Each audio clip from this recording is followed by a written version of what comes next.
What's up? This is the You Want It, You Got It podcast. I'm your host, Russ Attitude, and today we are doing a part 2 with Mr. Mark Slaughter. What's up, Mark? What's up, my dude?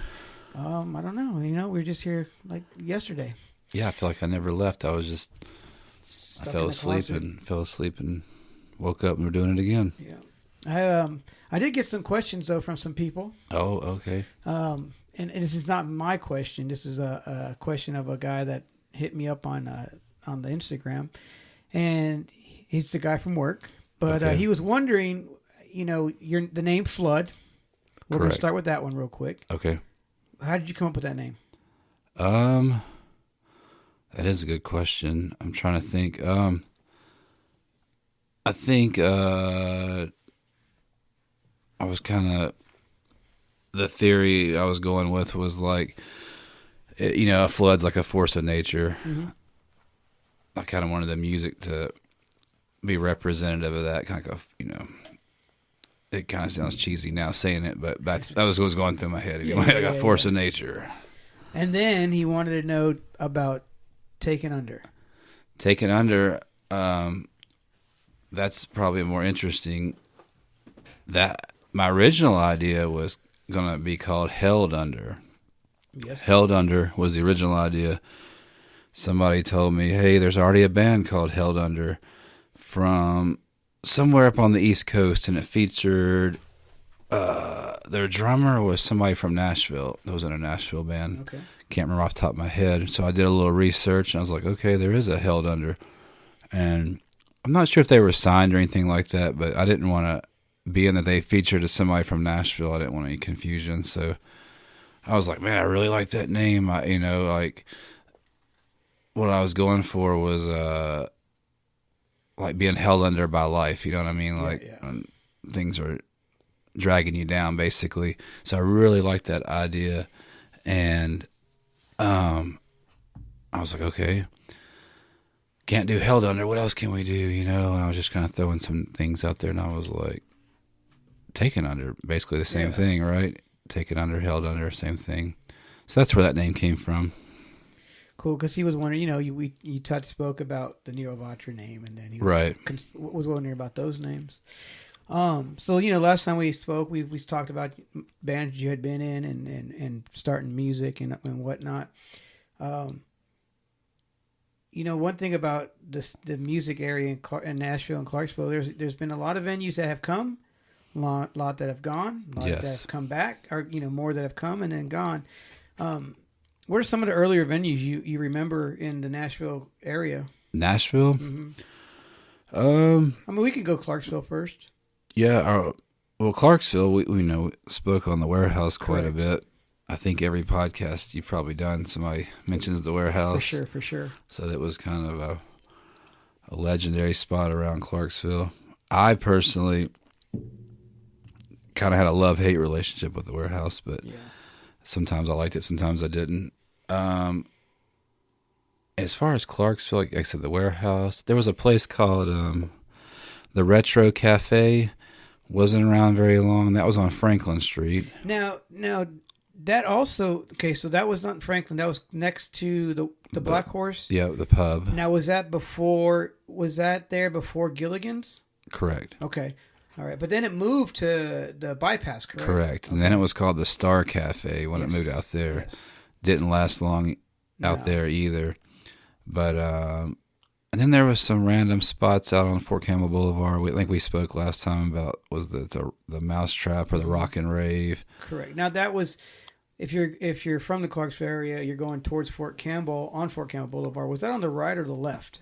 The right, and it's still, the building's actually still there. I'm not sure what it is currently, but I think it might have been short-lived also, like most venues in Clarksville, other than the opposite of the Warehouse.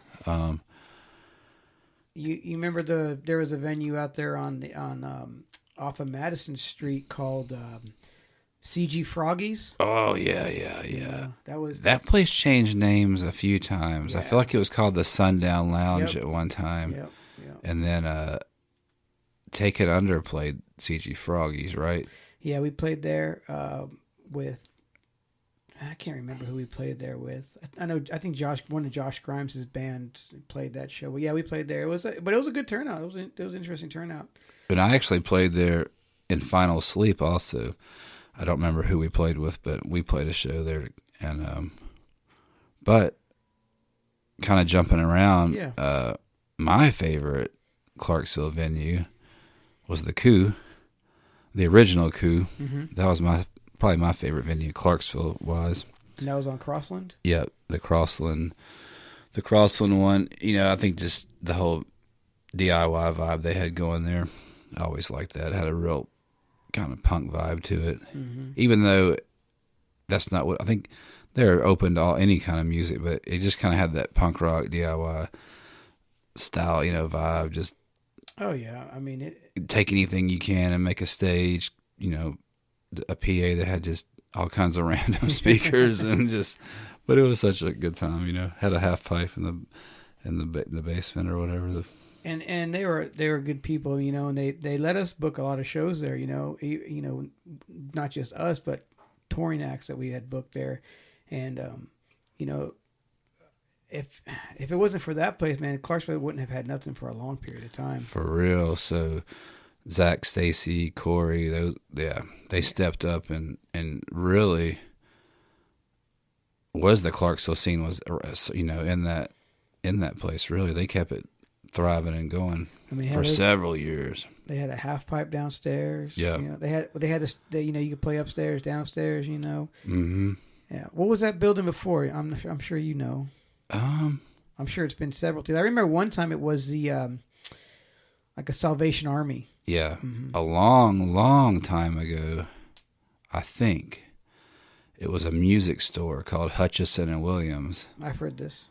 Yeah, I think that's what it was way back in like the 80s and late 90s because I think Jason Payne got his drums there or something like that.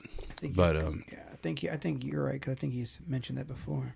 And then the Coup, it moved to a couple of different spots, and it was cool. I'm glad they kept it going, but to me, it didn't have the same feel as the original one. But that happens. And then as far as Nashville, there were so many venues, dude.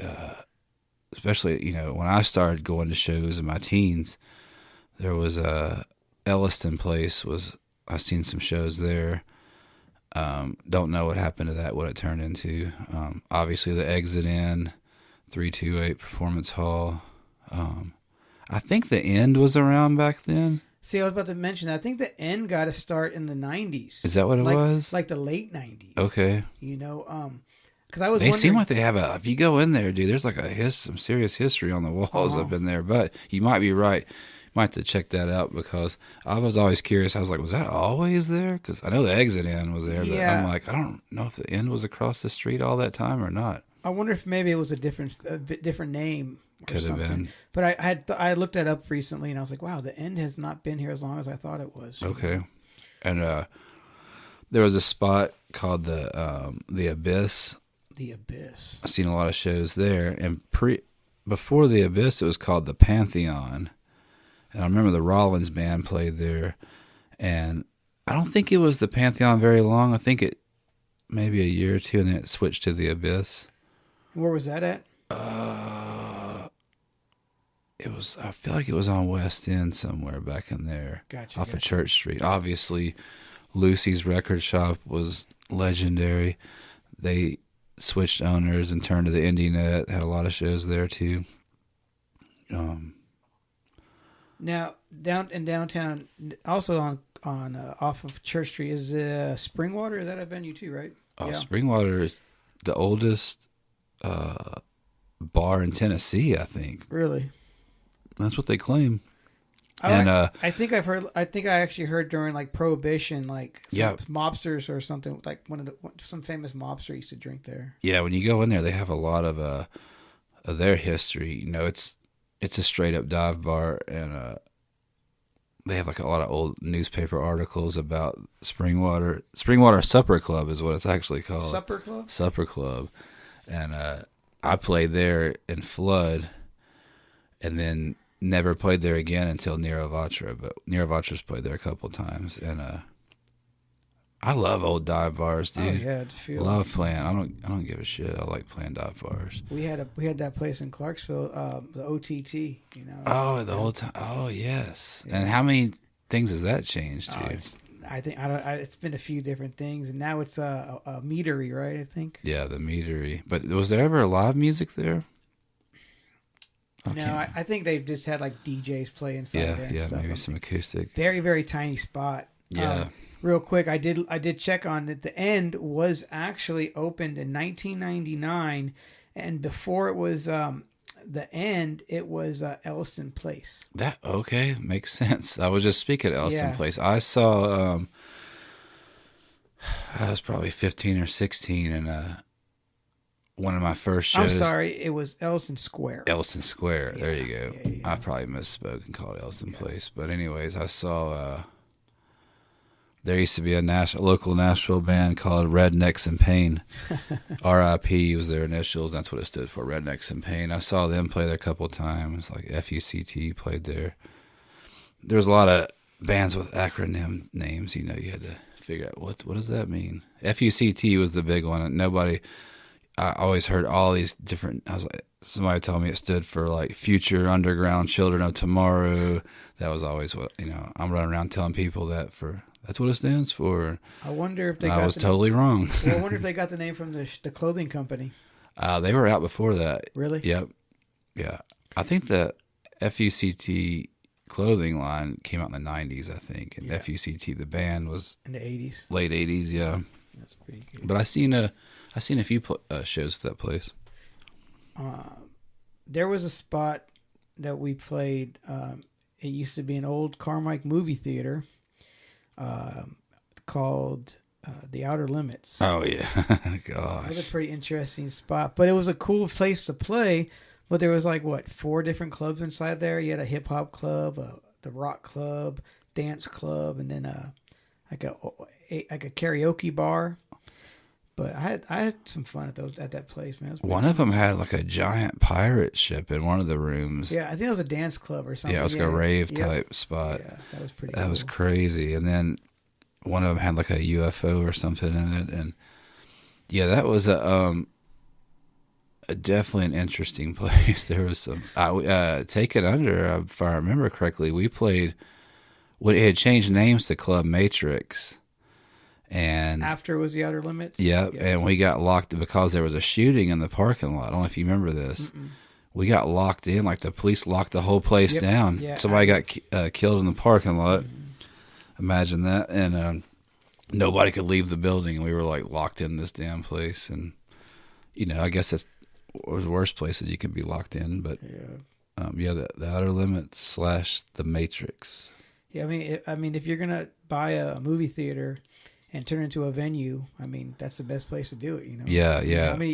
How many auditoriums that you could turn into, different clubs? They had food too. It was pretty good. You're good at remembering band names and different bands, but we played there one time, and there was a band that was it called Bound and Gagged? Yep.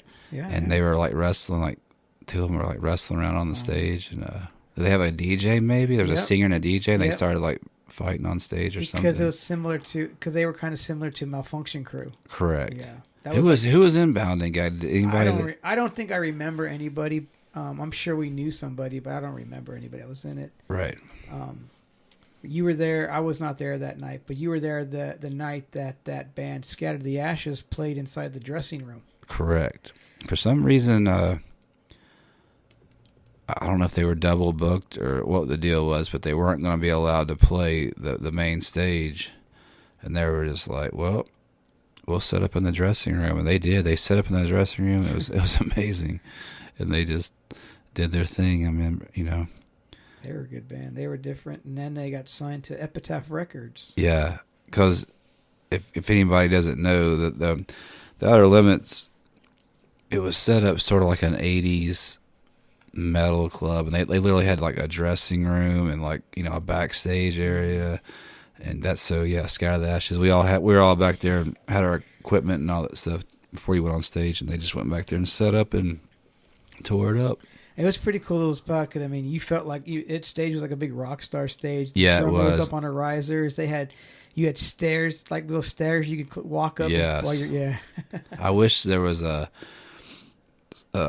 a flood video from the Outer Limits somewhere. Somebody has a copy of it, but I'd like to see just the outrageousness of the stage. Just all the lights and such a ridiculous giant stage. Light up dance floor. Yeah, light up dance floor. That was a cool spot, though. It didn't last long either, as everything. I think the reason why they shut down was probably another shooting or something. Yeah, it got really once it switched over to like the Matrix, there was a lot of shootings going on, and now, I mean, I think one of the coolest spots that we had too, and as they were talking about Clarksville, was the coup. Nashville was the Muse.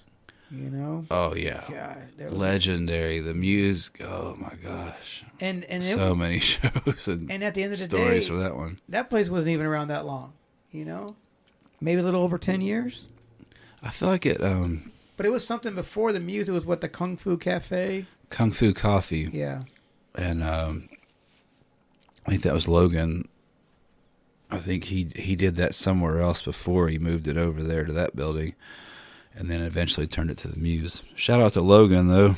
Yeah, that was dude. He what a place, man. Yeah, the stories that building could tell. There, especially, I don't know if you ever had a chance to go upstairs. Yep. But that was an interesting spot. There would be like random people laid out on the floor, and then at one time it turned into a tattoo studio, a bar. A dance studio, a Muay Thai gym. I think Logan would just like rent it out to anybody just to. After the Muse had closed, I went to. I guess I went and saw. Maybe it was Deftones, and after that we went to what was above the Muse at the current time. It was just a pizza place. Oh yeah, like a pizza place with a small little bar. It was tiny, and a friend of Jenna and Jesse's worked there. Oh, actually, she was from here too. Nikki Gievers, she worked there. Okay, yeah. But it was it wasn't much of anything up there though, But and now it's a Domino's Pizza. Yeah, the Muse. I mean. I guarantee you so many people have stories of that place. Oh, yeah. I've seen some crazy shit go down at the Muse, man. Good times. There were a lot of good times. Oh, yeah. I played a lot of good shows there. Yeah, so many, damn. Booked a lot of shows there. Seen a lot of cool shows there. Yeah, I actually saw Sleep there one time. Really? Purely by... I was just down there... I had a show coming up. I wanted to put up some posters or some flyers or whatever. And so I get there, and the place is packed. And I see Logan. He's standing outside. I'm like, yo, what's going on in here tonight? He's like, man, we got Sleep playing. And I remember I'd heard them because, when they first come out, like early 90s or whatever, but just didn't really think, I wasn't really into that at the moment. So I was like, oh, I kind of remember that. He's like, go in there and check it out, dude. He's like, you don't have to pay, go in. I was like, cool. So I went in there, and it was so loud, dude. And it was like, it was packed, and everybody was smoking weed, and it was just like, but I was like, okay, I got to see Sleep for free. Were you into them at that time? Not really. Yeah. I I wasn't listening to them, like they weren't a band I listened to a lot at that time. Now I listen to them quite a bit. Yeah, he did get some big bands at that time that were smaller, that got bigger, and then some bigger bands that got smaller, I know what's that band? Propane played there. Yeah, we played that show. Yeah. Not the Propane show. And Sworn Enemy? Yeah. Yeah, was that one? Okay. I booked, though. What was the deal? Remember the singer of Propane, like, copped a serious attitude. I don't know if I booked it or I was there. And they refused to play because there wasn't hardly anybody there. Sworn Enemy got up there and played. It was there was like nobody there. I do remember that now. And then Propane was like, we're not playing. And okay. Didn't book it or play it, but I was there, and I had to stick up for Logan because the singer of Propane was just like, we're not playing, dude. And Logan was like, you're not getting paid. Yeah. Not paying you if you don't play. And he's like, we got a contract. And dude was like seriously about to throw down on Logan, so I had to step in and try to diffuse the situation. And dude was just having a serious attitude. And to this day, I don't remember if they played or not. But, Propane. And for those that don't know, the singer of Propane used to be in the Crumbsuckers. If you remember that band, kind of a crossover New York band back in the 80s. Did not know that. Yep. That's interesting. Because the Crumbsuckers, they came out around like the Murphy's Law kind of time? Yeah, but they were like more of a crossover band, kind of like a... I don't know really who to compare them to, but yeah, they're like late 80s, I believe. Yeah. I think they only have like maybe one or two albums. And we had mentioned last time, and we'll go back to the Muse, I'm sure, but you had talked about the Eighth Day. I got to throw the Eighth Day in there. Played a lot of shows there. I never went there. Now, that's the one that Sonny had owned, right? Sonny Clark owned it. Nick from Fall With Me was the booker. Oh, I did not know that. Big Steve Kimbrough, rest in peace to him. He was the sound man. And that place was, it was pretty happening for a few years. The kind of the metal scene funneled through there. That was like the spot at that time, And then it turned in. Now, did it turn into the Blue Sky Court instantly, or was it like was there a pause there? Cause I feel like there was a pause. Mm-hmm. I feel like Take It Under played the Blue Sky Court, correct? Yes. Yeah. Mm-hmm. And then that was a G.I. Joe mask night. Yeah. And then there was a lot of big shows there too, like Hatebreed, Agnostic Front. Unearthed played there. Bleeding Through played there with Walls of Jericho. That was a good show. I've seen Evergreen Terrace there. Yeah. And then I think it changed after, what was it called after Blue Sky Court? It had another name after that. Yeah, you're right, because I think we played there with like Falling Down, and maybe that was the Blue Sky Court. I can't remember though. I do remember the Mexican restaurant that was right down the street. Oh yeah, it was like a rite of passage. Even 328, because 328 was in that same across the street before it got knocked down. But now, did you play 328? I did a couple of times with Flood.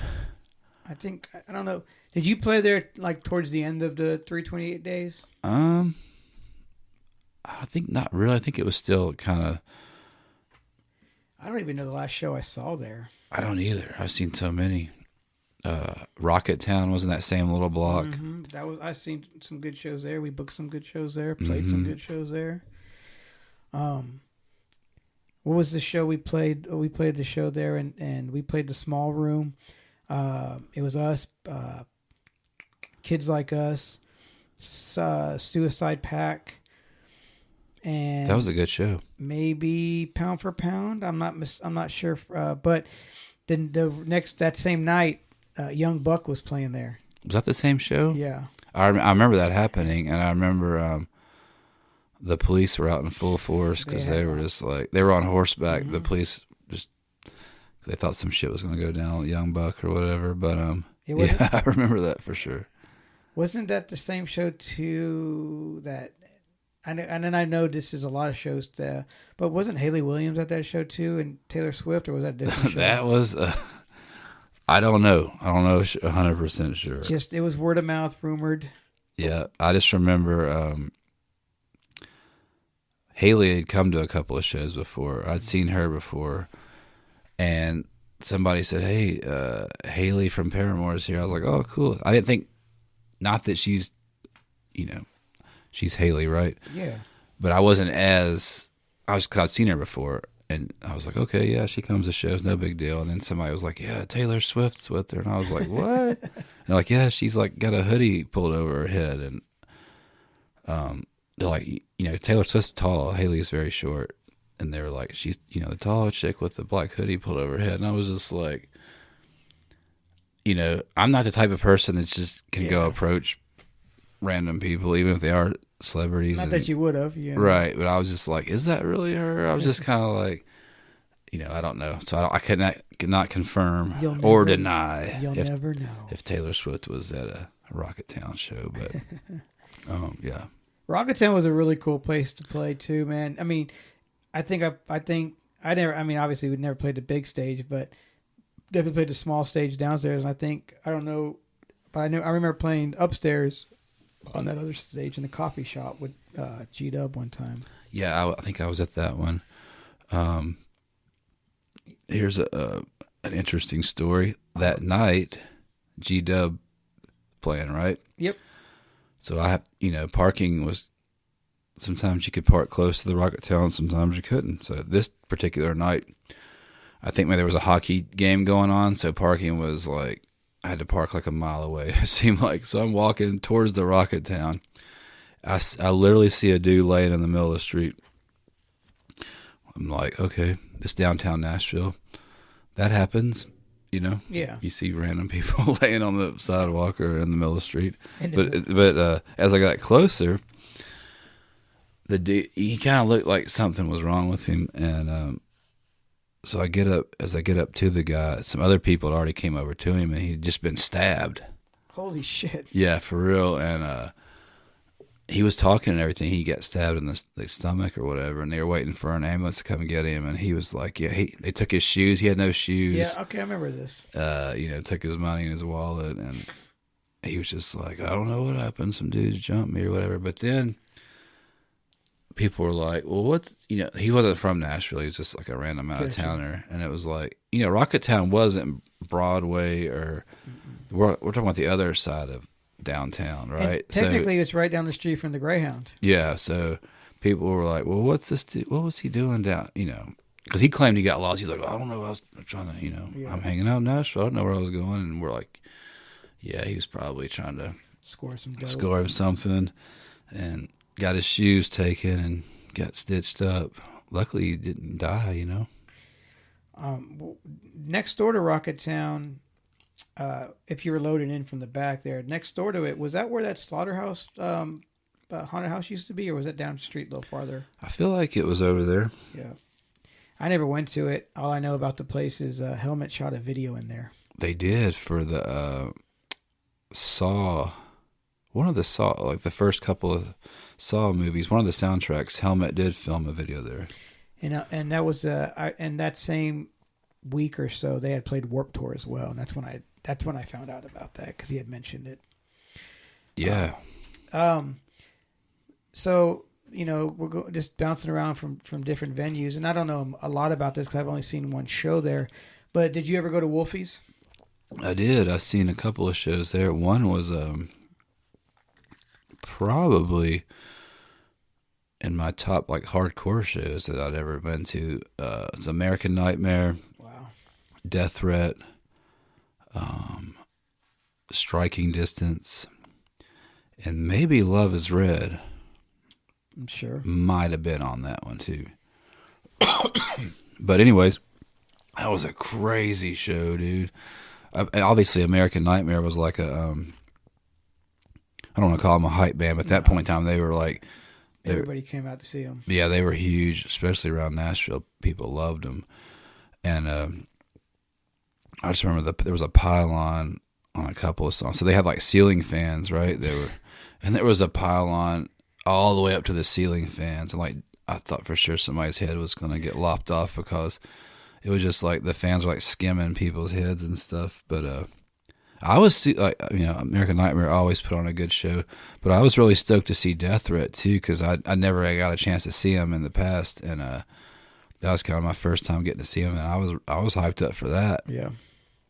And Striking Distance was the first time I got a chance to check them out. They were really good too. Yeah, they're really good, and then after you got to see Death Threat, and then you got to play with Death Threat. Correct, at the Muse. Yep. And what was the guitar player's name? In Death Threat? Yeah. I do not know. He was a cool cat. He had another band called Crowns of Kings. Yep, that's it. They were pretty cool too. Didn't they play that show as well? They did. Death Threat? Yep. I we played it, and then I had to dip out. I didn't get to watch it for some reason. I don't know why I left. Dead City from Memphis played. Those dudes are so heavy. Yeah, now that I think about it, we played a couple of shows with them. We played with them in Memphis. Mm-hmm. And I feel like we played with them somewhere else too. But anyways, yeah, dude, I didn't realize that was a heavy ass band, dude. They were kind of like, they were in the hardcore team, but they weren't really hardcore. They were like just slow, kind of drony. Who was the singer? What was his name? Joel, not Joel. That's Clenched Fist. Yeah. Joe. Was it Joe? Is it Joe? I can't remember. That was then. He was also the singer for That Was Then, and yeah, he was like they were good band. Yeah, I can't remember his name for sure, but yeah, That Was Then was really good. I would say Dead City kind of sounds like what's going on nowadays. You know what I'm saying? They're kind of like ahead of the game. You know, kind of. I would say, would you say they were kind of like, not maybe the vocal style, but maybe their music was kind of similar to Crowbar? Yeah, that's a good way. That's somebody good you could probably compare them to. You know, I really enjoyed playing. We played with them, in, you said, in Memphis, Nashville, a few times. Yeah, always good dudes. Well, some people. You know, I've only been to Wolfie's one time as well, and that just so everybody knows, if they don't know, that was on Broadway. Yes. Basically, the same, like right down the street from Bridgestone. Right across the street, right? On the corner. Yep, right there. Because I think on the corner now it's Ripley's or something. And somebody that name Wolfie, somebody famous owned it. I think so. What show did you go see there? I went and saw Love Is Red because I used to go see damn near all the Love Is Red shows. I might be wrong, but I think maybe Embrace Today played there.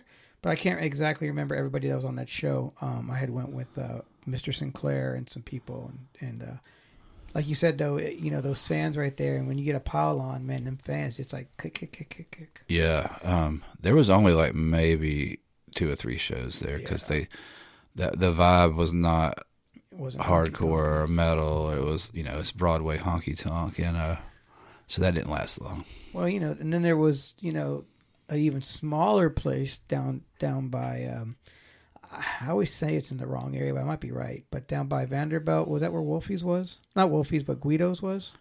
Guido's Pizza, man. That place was the tiniest damn thing.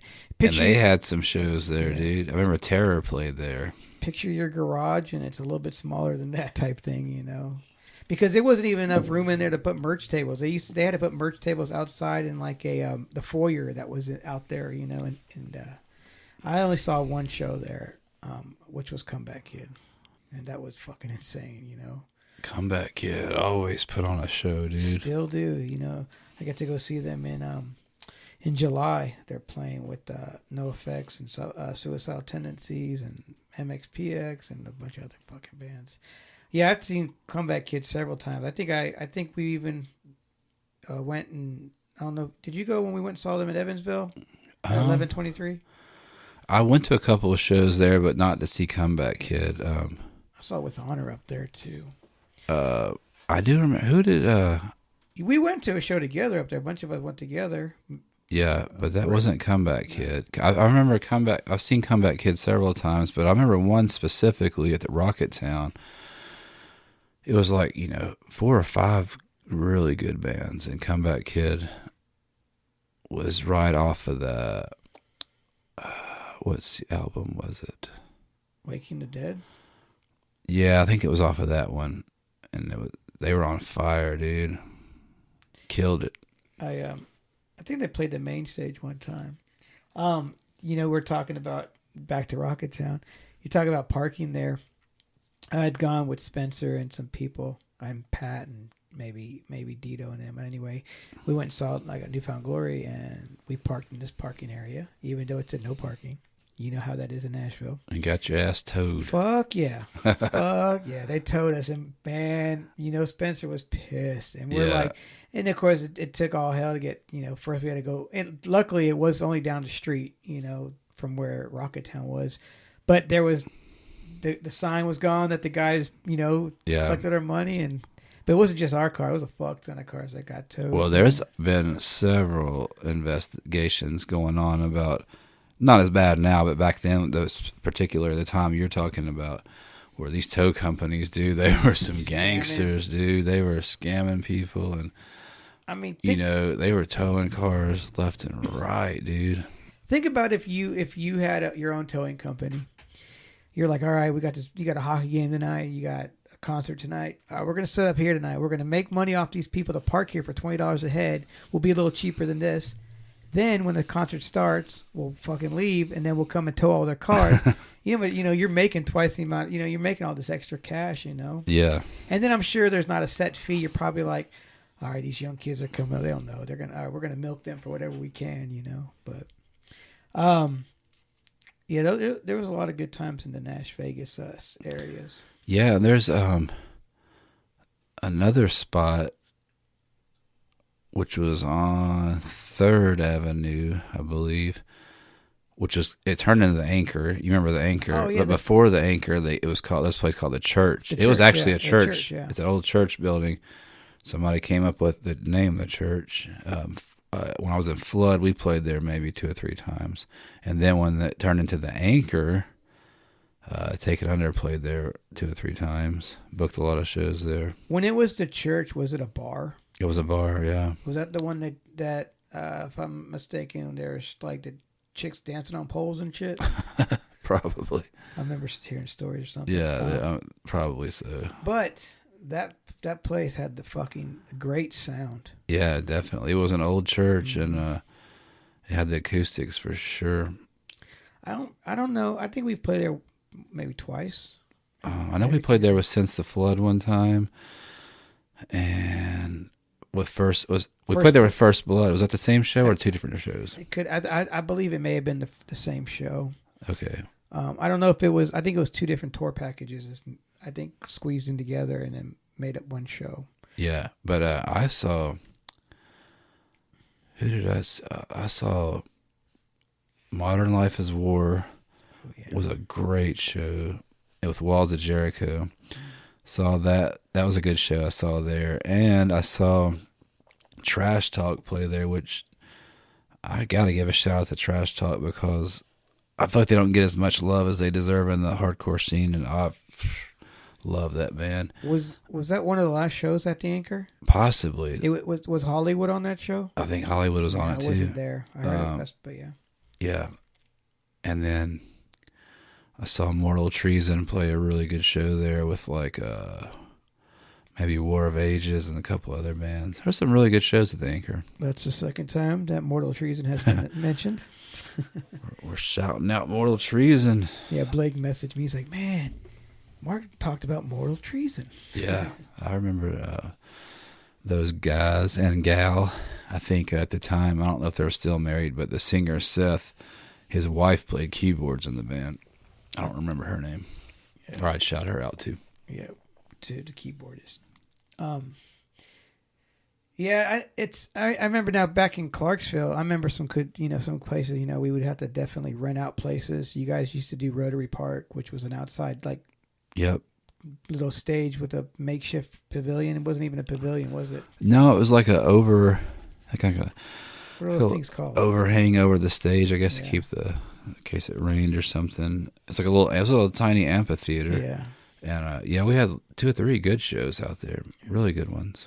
I was talking to my friend at work, Jose, and he always asked me questions about stuff, and he had listened to the podcast, the first part, and he was wondering, talking about how you were mentioning venues and stuff in Clarksville. There were there was some, there wasn't some, and then when the owners switched on the warehouse, you didn't really have any place to play, and then you hooked up with Lowboy, and they the Brary, you saw how that was there with them.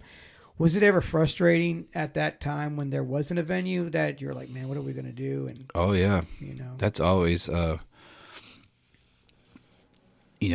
my opinion, there can't be a scene without I think every scene needs at least like a central, at least one place that that for sure you can have shows at. Correct. that's the only way you're really going to be able to build a scene, right? You need to have at least one spot, if not more, to facilitate a scene. But yeah, definitely frustrating. Like I think I spoke on it, before, not having the warehouse and then trying to make something happen at some bars out. We were young at this point in time. We were pretty young, and a lot of the people that came to see us were young, so they couldn't always get in bars. And a lot of times the bars wasn't crazy about having young people, which is understandable from a business standpoint. Well, they're not gonna buy alcohol and make money. Yeah, and there's more. They're probably gonna might break something, or And you got to worry about people. Also you got to worry about the youngsters. Underage drinking, and they get in trouble, get their get their license. There's a lot of stuff place goes shut into down. It. Yeah, but we would rent out the Rotary Park. We'd rent out the JC's building. We would I was hustling, man. I know you were too, but I was like, there wasn't no way I was taking no for an answer. It's okay, we don't have a venue. I'm gonna rent one. I'm gonna make one.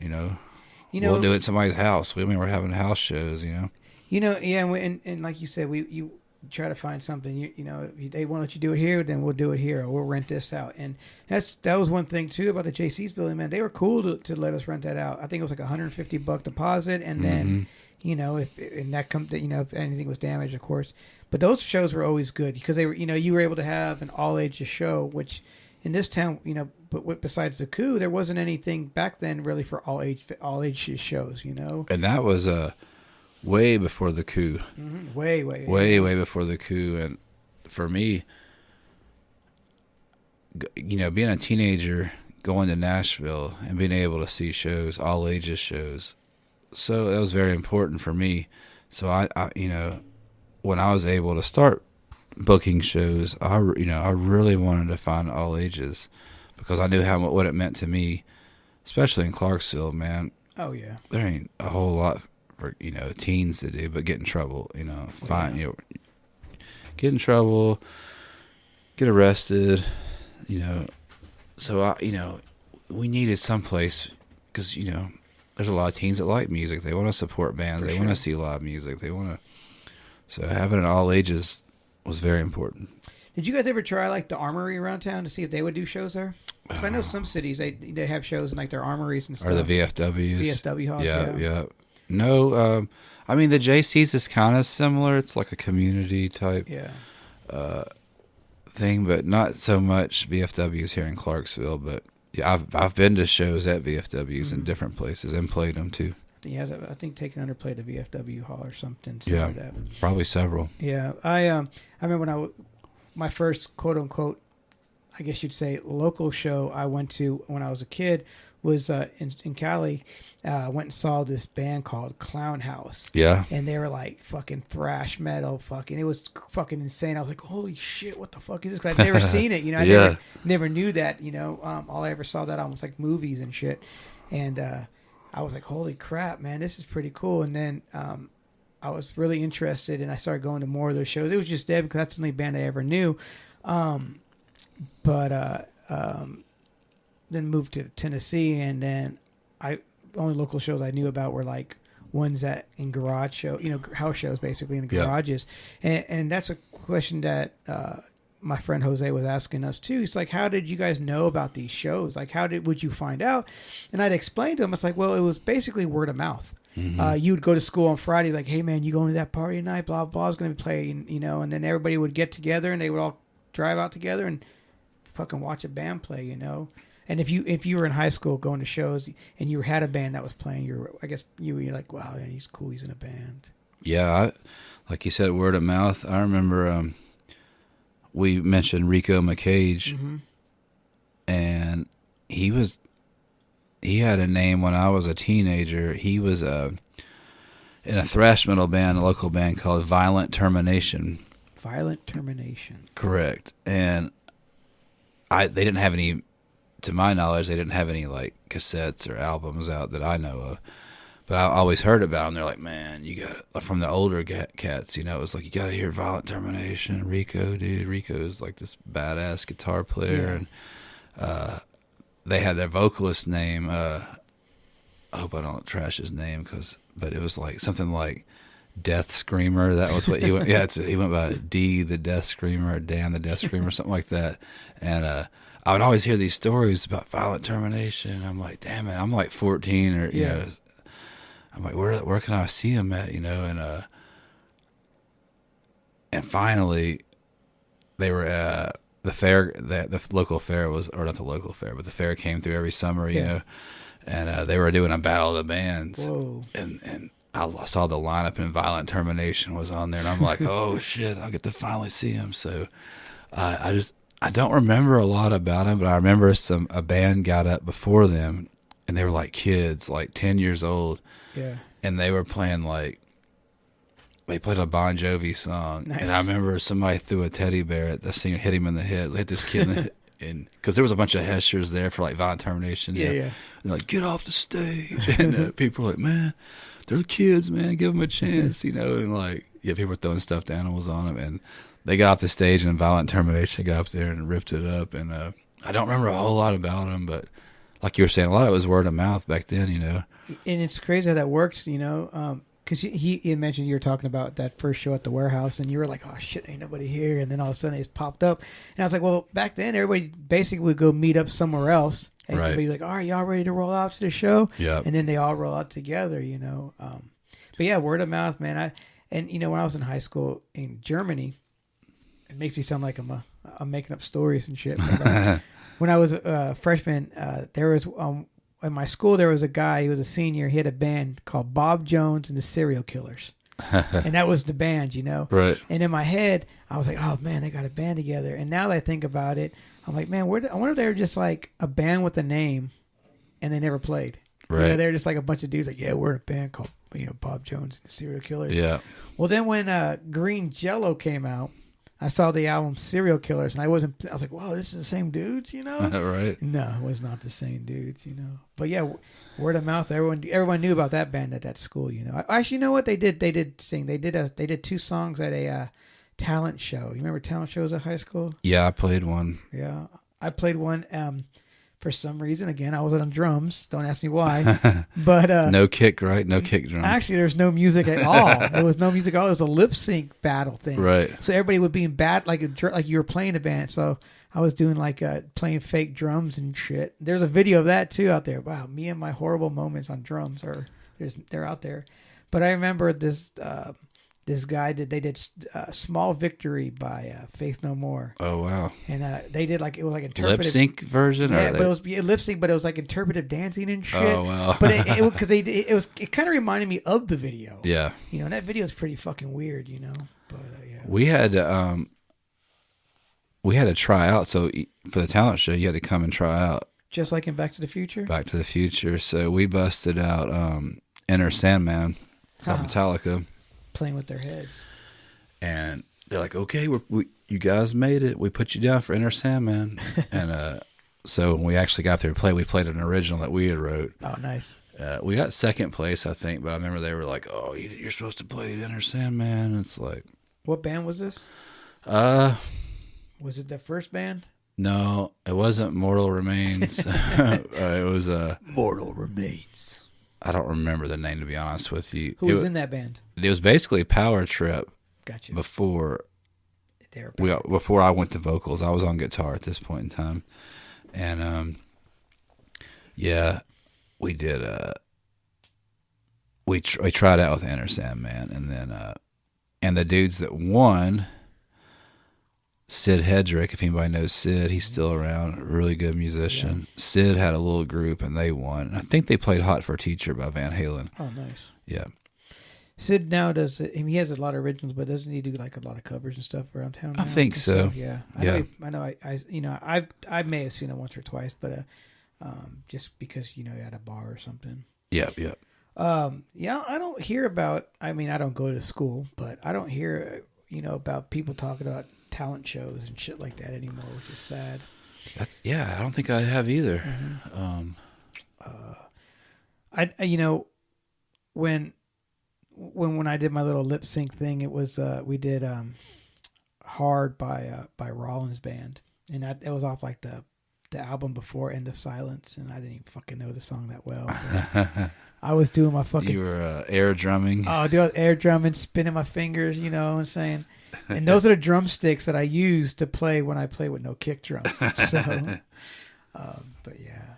I had something else I was going to ask you, and I don't remember. I don't know. What else you got over there? Kick some knowledge for these people out there about Clark's Vegas. About Clark's Vegas? The old days. Yeah, the old days. I mean, I've been here for a while. I can tell some stories. I mean, but my stories will be, but we're talking to you today. Well, Power Trip, my very, like I said, the first show that actually played in a venue. Dude, it was like a full-on mosh pit. And was this at the warehouse? Yeah. Okay. And you know how those columns, like, yeah. Yeah, and people were getting checked into them. Like, it was like a hockey game. People were just like, it was like a circle pit, but people were just getting smashed. And they'd come around the circle, and somebody just get smashed into the columns. And that was the original setup of that pit. Yeah. So there was this brutal mosh pit going on, and this dude, I think he got checked into a pole. So he's shirtless. Imagine that. He was like a shirtless dude, and he got up and was wanting to, fight everybody. Oh yeah, that's always. So the bouncers, dude, were like some frat guys. That's who did the bouncers there, because Jeff Knuckles, who was the manager, was in a frat or whatever. So he had some of his boys doing security. So dude, they had this dude. So they drug him across the floor, and literally they had him by like his wrists and his ankles, and they kicked the door open, and like I could see, because I'm still on stage playing at this time, but I could see out of the corner of my eye, and they start just swinging the dude back and forth and launch him off the top of the steps of the warehouse. Yeah. They launch him off the top of the steps, and he goes flying out into the gravel. Well, after the night's over, we're outside like loading our equipment up, and the dude comes back with this huge like Rambo hunting knife or whatever, and he's like, threatening everybody and stuff. And it was a wild scene. I went to the warehouse one night, and it was a hip hop type show with Struggle Jennings and that kind of. It was like that kind of hip hop, Yeah. And this guy, a fight broke out. The bouncers ended the show. Struggle was talking to the crowd, and I was there getting tickets for one of my shows that I had booked there, and we were leaving, and this guy get out of his car, and he has this fucking like machete, like not machete, not a machine gun, but something like that, walking back into the building, and we're texting everybody I was like, man, like, yeah, some crazy shit goes on that place, man. Yeah, I've seen some wild shit go down at the warehouse. Just about all, you're dealing with like a bar atmosphere, everybody's drinking. Some shit's bound to go down at some point in time. Yeah, I mean, of course, no matter where you're at too, even non-alcoholic shows, there's fights and shit. Some Clarksville knowledge. Let's see. Like I said, that there wasn't a lot of venues in Clarksville. No. But you guys play mostly house shows. Do you do any frat parties? No. I don't think the frats were real big on like heavy music. No. You know what I mean? That wasn't really their really thing. I'm glad too. I didn't want to play any frats. I didn't want nothing to do with any frats. Period. Nothing to do with it. I'm not gonna. I was talking to somebody on another podcast that I had recorded, and the vocals didn't turn out on it, but they were told some frat party stories that we had attended, and then I was like, yeah, we're not gonna speak about those parties. I'm sure I've attended a couple when I was younger, but I definitely didn't want to play one. But I think we went there just for the free beer and yeah, shit. for sure. Did you guys play a show? Off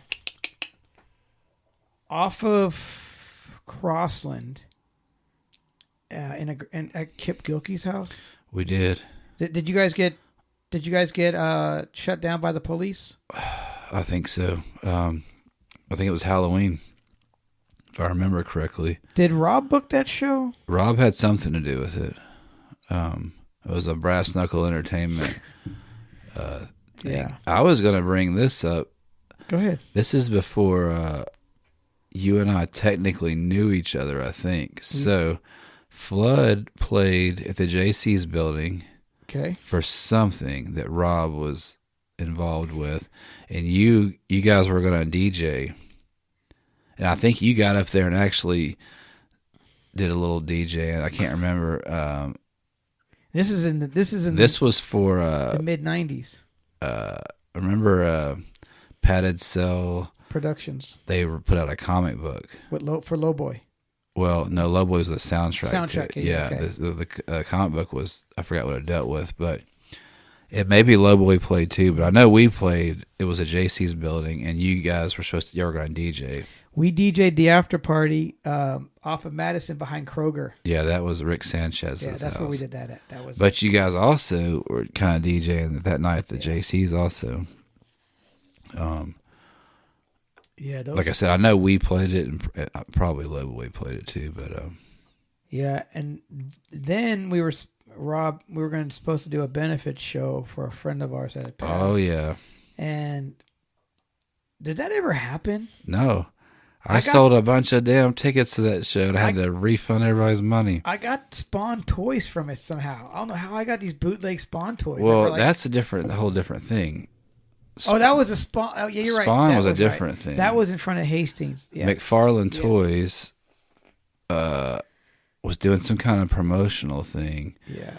It was originally going to be at Toys R Us, and when they found out what the bands that were playing there, Toys R Us was like, no, because we got kids here, blah, blah, blah. So Hastings stepped up and was like, okay, you can do it outside in our parking lot. Yeah, it was for McFarlane Toys. Yeah, because there's a picture of a bunch of us in front of the funny car. Yeah, the Spawn funny car was there. They were giving away, I had some Spawn toys from that also. But weren't they and some cards. There were like some trading cards. Weren't the toys like defects and shit? Yeah, they weren't, they were McFarlane toys, but they weren't like anything cool. Yeah. That I seen you guys play at the Hastings, a few different times. That was like really before I knew you, and yeah. But that was a cool little spot too to play during the summertime, Mm-hmm. Back in the day, you know more about this obviously than I do. The Rival Fest era. Now, was there only 2 of those or 3 of those? 2 Rival Fests, and how'd that come about? Okay, so by the way, that might have been the first one. Might have been the biggest show I think I might have ever played. It was so many freaking people there. But anyways, what's Mark's last name? Hawkins. Mark Hawkins had a band called Problem Child with John Brelia. And they did cover. They were a cover band, if I remember correctly. They usually played the River Fest, which is Clarksville had a River Fest every year down at the river. No heavy bands, just, Problem Child was probably the heaviest band that played it. For whatever reason, whoever took it over one year said, we don't want any, even Problem Child. We don't want that kind of music there. So Mark, who also supplied one of the stages, lights. He had the whole thing. JC's building one time. Yeah. So Mark was like, all right, you want to do us like that? We're going to set up across the street and do our own fest. Yeah. And he did. He called it Rival Fest and had Flood played at both of them and a bunch of other bands. And now that was behind Subway, Classic Q, Subway, and whatever other building. Parking lot. There's a parking lot back there, and it was free. So Riverfest, I think you had to pay possibly. Rival Fest was free. Yeah, and so many damn people, dude. It's like one of the, if not the biggest, one of the biggest shows I've ever played for. And again, word of mouth. Word of mouth.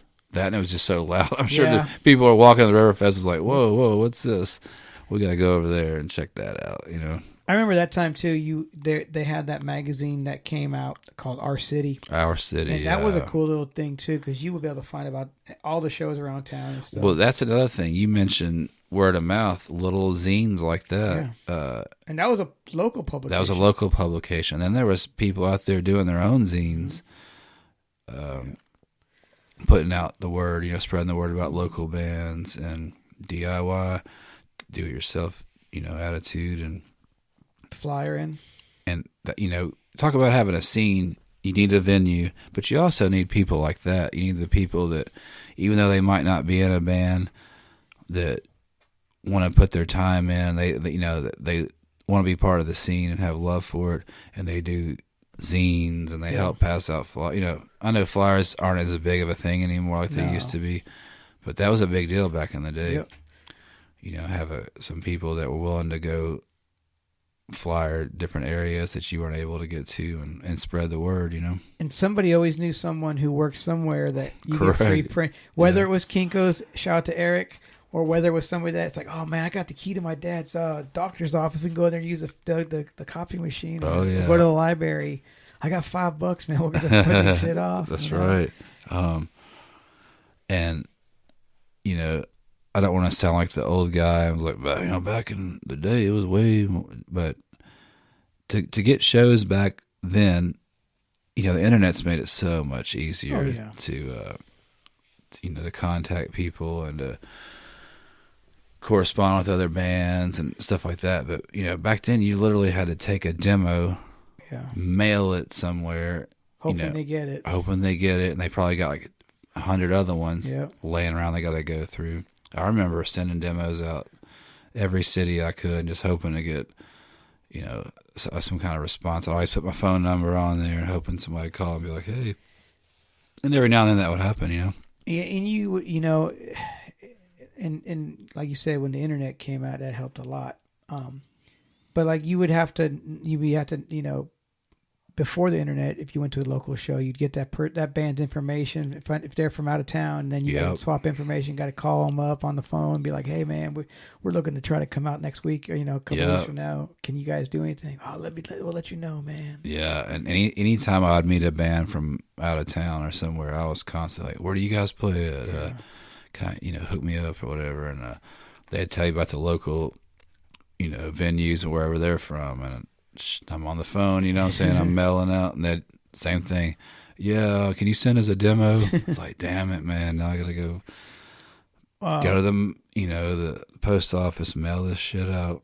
I know you played there, I believe. But there's a place that I always wanted to play, and I don't even know if it was there when Taken Under was the thing.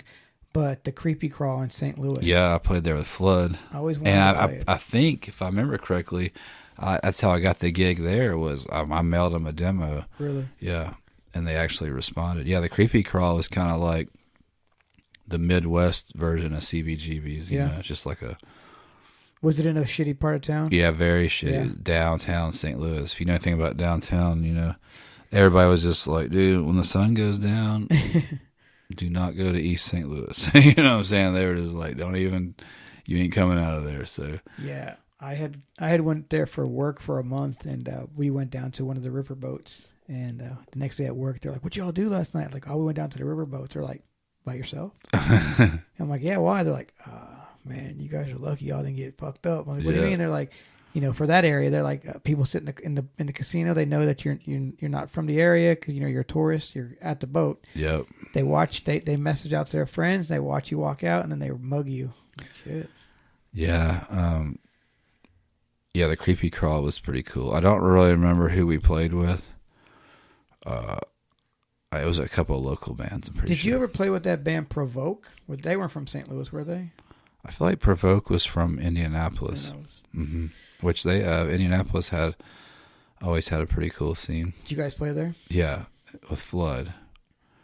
I feel like it's some kind of theater, Emory Theater or something like that. I can't remember what it was called. Yeah, just from talks and stuff, I know Flood played a lot of different cities. Yeah, a lot of cities. My MO, and it's still to this day, is we're road dogs. Yep. I don't give a shit what band it's in. I don't care if it's me playing acoustic or whatever. It's like, I want to be on the road. I want to, obviously, we all have families. Yeah. Most of the guys are married and we got kids and stuff like that. So we can't do it all the time by no means. But, my goal is always to get out and play somewhere different than I haven't played before or hit the same spots up again. And It's a little different too nowadays. Like you said, with work, with family and stuff. Family mostly, But back in the day, I mean, you didn't give a shit if the show was on a Tuesday or Wednesday. Mm-mm. We're like, all right, we'll be there. We'll be there. Yep. And sometimes you make hardly no money. Sometimes you make a little bit. Sometimes, to me, it's just about the experience, having fun, man. Yeah, it's a journey. You're with the boys. You're out doing your shit. We're pirates, dude, or Vikings, or whatever you want to call it, dude. We're raiding. You know what I'm saying? We're going to tear shit up and play, and the experience. I love it. I love going. I don't care if it's a dive bar or an actual like a nice venue. I could care less. And I went to some silly flood shows back in the day. I remember we all got in the van and Chase's truck, and we all went down to Atlanta to play at the Somber Reptile. Yep, and all y'all got were beers. Yeah, we got paid with beer. Yeah. But I mean, it was still fun, our homies were playing upstairs at Braid. Yep. But that was in the fucking hood, Oh yeah, that was definitely the hood. The old Rasta chick. So it was good times though, man. I love experiences like that. Oh, yeah. You always meet cool people and 7:52 p.m. That was some voices, man. We're hearing voices up in here, ghosts. Anyways, but yeah, you meet. I'm still friends with people to this day that I met, and playing shows at different cities or whatever. Oh, yeah. So I can count on probably both my hands on how many different cities I played with Taken Under, which isn't a lot. Which, as much as we had done in those period of time, I'm surprised we didn't play more cities. We played Cincinnati, we played Louisville, Memphis, Chattanooga. Yeah. But one place Atlanta. Taken Under played Atlanta. That was that show you were talking about was a Taken Under show. Oh, was that Taken Under pre me? I don't know. Because I know Rico was in the band. Maybe it was a flood show then. Okay. But one place I always wanted to play, and we never got to play. We were going to play there this current time around for Harbinger era was Knoxville. Never got to play Knoxville. I always wanted to. Played there with Flood a couple times. Knoxville's cool. It's a good place. Yeah, you guys played there with us. I mean, the time I remember is when y'all played there with Straight Line. Yeah, Straight Line Stitch. Yeah. Yep. And now what was that venue called? The Prince. And that was a pretty cool spot. That when we played with them, it was the place called the Prince. Yeah. I really don't remember a whole lot about it. Was it like a warehouse? You remember? Do you think? No. I feel like it was a bar. Yeah. Yeah. I know they got a whole another bunch of venues up there now. I remember we played. We played in Johnson City or Jackson, Tennessee.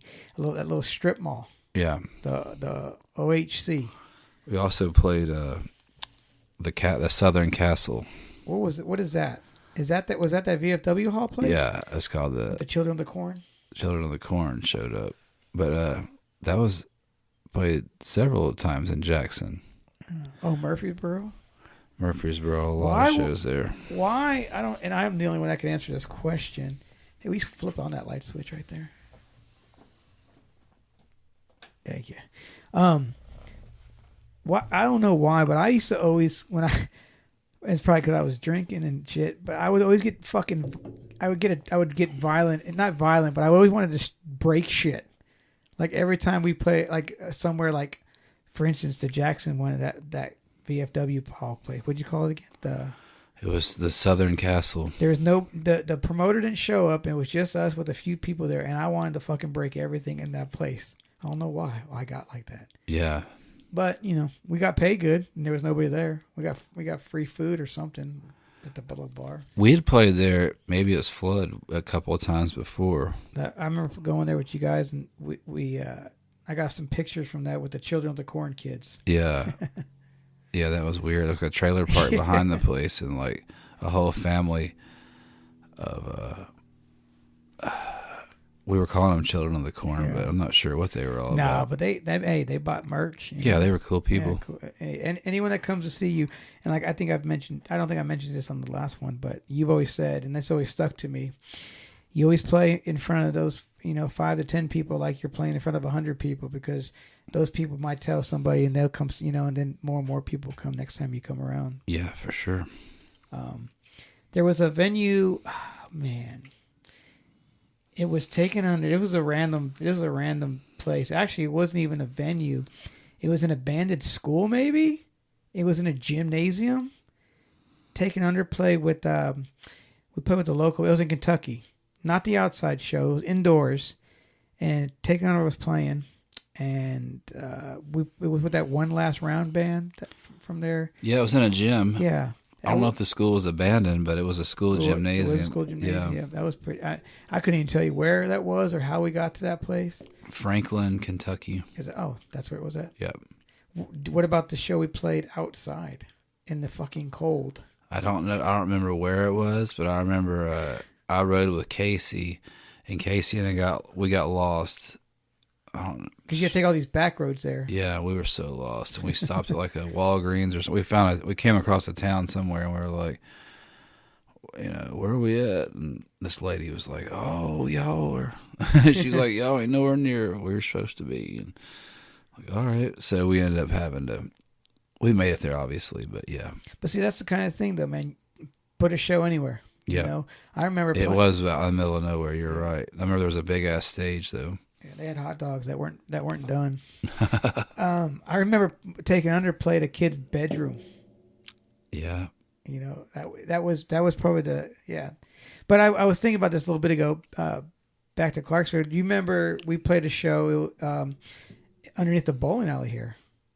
Yeah, that was who did we play with? Public Disturbance. Yeah, they were. It was their little show. But I don't remember any other bands that played that. I know it was me and you, Chase. I'm not Chase. Casey and Henderson. That was their first show with Taken Under. Yeah, that was our first show with that lineup of Taken Under. Yeah. I couldn't tell you anybody else. I can remember a picture. I could see Dito in this picture. He was there. But that was a fun little gig, That was a really good one. Yeah, it was packed out. That's like those JC Billion, man. Those shows were always packed. Oh gosh, yeah. I mean. I want to know where that video is. You know which video I'm talking about. I think Jason Payne has it. That's a fucking show. It's a show, man. Back to that kid's bedroom. Yeah. He, whenever I talk to Casey, we talk about that show. And after we got done playing, we were kind of like, well, let's see what's going on upstairs. So me and Casey just went upstairs, and his parents was up there, and his mom was like, "You guys want me to make y'all some pizza, some pizza rolls?" And we're like, "Hell yeah!" So his mom whipped up a big old batch of pizza rolls. Sounds like the show we played at Bill's house when his mom was trying to make us making pizzas for everybody. Yeah. That was an insane show, dude. Yeah, we played a couple of shows at Bill's, and they were wild. The first one we were on the floor, and then the second one he decided to build a stage that was like 7 feet off the fucking ground. Yeah, it was so high. And there's actually video of that show. Yeah, that was a wild one. Yeah, I'd love to see some video of that. Chad was head walking on everybody. Yeah, God, those were good times, man. So. We'll talk about this for a little while. The Taken Under era that we were in with Casey and Henderson, man, we had those were some busy times in that band. We played with so many fucking bands. Yeah, we were. That was, you want to talk about workhorsing? Yeah, we were definitely played a lot of shows. And it was cool to play, with all those bands we played with, and a shout out to Allsup, man, from Suffocate Faster. Fucking for giving us all these cool shows up in his area, Yeah, Chris was an awesome guy, man. Yeah.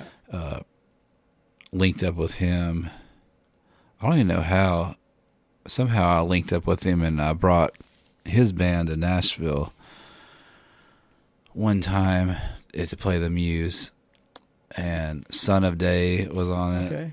They brought Son of Day. He's like, "Hey, can I bring this band?" Son of Day. It's like, cool. And Keenan's band. This band from Memphis played. So we know Bury Your Dead.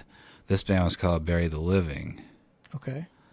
They played from Memphis. Anyways, linked up with Chris, and he was like, "Yeah, dude, I'll put you guys on a show." And true to his word, man, he always took care of us, always put us on good shows, and Yeah, he was all around good guy, good dude. Yeah, man, because he put us on. I mentioned it before, but he put us on that Terror Ringworm show. You know, and that was pretty fucking cool. And then he put us on that big fest that he had put together, and there were some bands on there that, that Rose Funeral band that was on there. They got signed to Victory Records, and they did some things for a little bit. But there was a lot of bands, and he didn't have to put us on a good slot. We had a good slot, Yeah, I remember breaking my. Yeah, I think my bass strap broke, or I had issues with my bass, and Keenan gave me his fucking neon orange Warlock that weighed like fucking 150 pounds, man. That's the fest where I was in the music video. I mean the commercial for Suffocate Faster on MTV for their album release. Yeah, and yes, I'm a celebrity. I was on MTV. Were you ever on MTV, Mark? If I was, I didn't know about it. I think I was too underground for MTV. Yeah, this is something else about the music, promoting your bands and stuff. Back in and I don't know about now, but back in those days, that just makes it sound old. They had the radio stations on Sunday nights. You'd go into KDF, and you go do stuff there. That was. It was pretty cool. And that was live, though, right? That wasn't taped. That was actually on the air. Yeah, Flood, I know, was on KDF one time. And then I think Flood or Taken Under was on, what's the buzz in Nashville? I can't remember the numbers. No, 102.9 the buzz. That's it. 102.5, 102.9. We were on the buzz. We were... Of course, you had college radio too. Yeah. Did you guys ever do Austin P? No, but here's a good.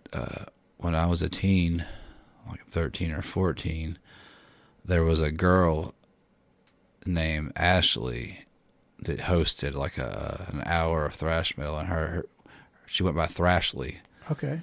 So we would literally hang out outside of the radio station and knock on the door, and she'd pop her head out and be like, "Oh, play some Overkill, man." We'd try to get her to play all these thrash bands. You guys were too cheap to call. Yeah. We were like, man, we want Thrashly sounds hot on the radio, so we want to see her, you know what I'm saying? So we'd skate up there, beat on the door, and she was just like, "Oh, these damn kids are out here again." How old were you? We're like, play some SOD. You think, and she was probably just a few years older than right, you, know? Yeah. That's when Austin P used to have that. Well, I think they still have the radio station. They do. I heard. I was going to work the other day, like on a Saturday morning or something like that, and I was like, "What station is this?" And I was like, "Austin P." I was like, "Wow, it's still going." Yeah, I think now it's taped. Yeah. I guess most radio stations are taped nowadays. Not all of them, but And then shout out to Samantha Knight. Yep. She's still doing that. Rock Around the Region. Talking to the local bands and she got us pumping and promoting and that was radio style. Still doing it. And I know a lot of people don't listen to the radio as much as they used to, but she's still doing it. She's still. She's still legit. Yeah, to take that time out and do that for the band, sit there, talk with them, play their music, Yeah. We got played on there a few times. Yeah, she plays Nero Vatra on there. Have you guys been on there since? No, we haven't. What's up, Samantha? We might get on there when we put out something new, but I'd rather wait till we got the new stuff out. What you guys got going on with the new stuff for the Neo Vatra band? Nothing set in stone. That was a Taken Under song. Yep, no pun intended. Definitely going to be recording here pretty soon. We've got a bunch of parts, the songs, a couple of songs that are finished. Just picking out what we're going to record, where we're going to record. That's always the hard part. Yeah. Because there's so many options, and it's also about what the sound they're going to have, because everyone that records differently. Yep. Yeah, that's a hard part to do. And I know it's a lot easier to record now. A lot of people do it out of their house. Yeah. Which is cool. I'm just not a huge fan of the way things are recorded now, and especially with heavy music, dude, it's like I just don't dig it whatsoever, dude. It's like the drums, the guitars, I just can't get into it, man. But that's the sound now, and that's the way they record, you know. What do you think about bands nowadays when they just release a single at a time instead of doing an album?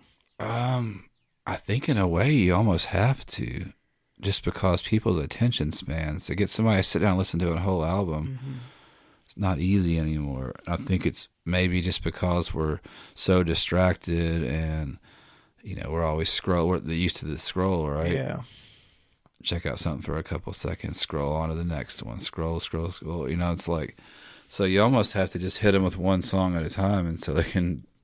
And actually, I think it helps out the band in a way, because you figure that they're going to go back and listen to that song, because you don't have anything. Like, oh, we need something else. And then when you drop that one single, they're going to listen to it for quite often, or for a long time. And then when you actually finally release a record, it's all those songs and maybe a couple newer ones. So they'll But I know that's the thing nowadays. Which, I mean, I get it. That's one way that you get your small sense. And more than likely, Nero Vatra will have to go that route too when we put out something new. But I still like the idea of having something physical to give people, even though I would love to have, a vinyl or a cassette or, even a CD to give people. But you have to weigh that out. It's like, is it really worth paying to get this shit printed up when nobody's going to buy it? I think vinyl or even cassettes, there's a market for that. Yeah. CDs, I don't know because when you think about it, cars don't even come with CD players. No, what are they going to play it on? And that's the one thing about vinyl. It's so expensive to do it. Yes. And at the end of the day, it's not the vinyl itself. It's the press that you got to make. Right. Because, I mean, it doesn't cost a lot to make the vinyl, but that press is like, what, in the thousands of dollars for that, Now, I wonder if you get to keep that press when it's done. I don't know. I mean, I guess they really can't I guess melt it. I don't know how they make them, so I don't know. But no, cassettes and vinyl, because CDs, like I said, even cassettes, there's no way for them to listen to it in a car, but people collect them, Yeah. I have a couple. I see that. So this weekend, this will be out actually this weekend as well. You guys are going to be playing Tour de Ville. Is this your first time playing? Tour de Ville. Yes, this is. Normally, I don't get the opportunity this time of year. I work a lot, but we're gonna hit a couple of songs. I think we have maybe a 15-minute set. What's it? If people aren't familiar with Tour de Ville, it's a bike tour, bicycle, not motorcycle, but a bike tour that goes throughout Clarksville, mostly the downtown area. Each stop is different kinds of music, and I think maybe they probably have some beer or some food or something like that at each spot. And we're doing, I think it's on University, Oddly Amazing. Yeah. It's like a store with some odd and end type things in there. And I think that's the spot we're playing at. And that's pretty much, I think, where most of the heavier bands are going to be at that spot. I think the lineup is Neo Vatra, Modern Primate, Fuzz Ripper, and Mass Hatred. Right. So you got all four bands in a 1 hour slot. So, I mean, about 15 minutes a band, Yeah. Well, at least the good thing is you don't have to tear down. Right. I think, I don't think we tear down. Yeah.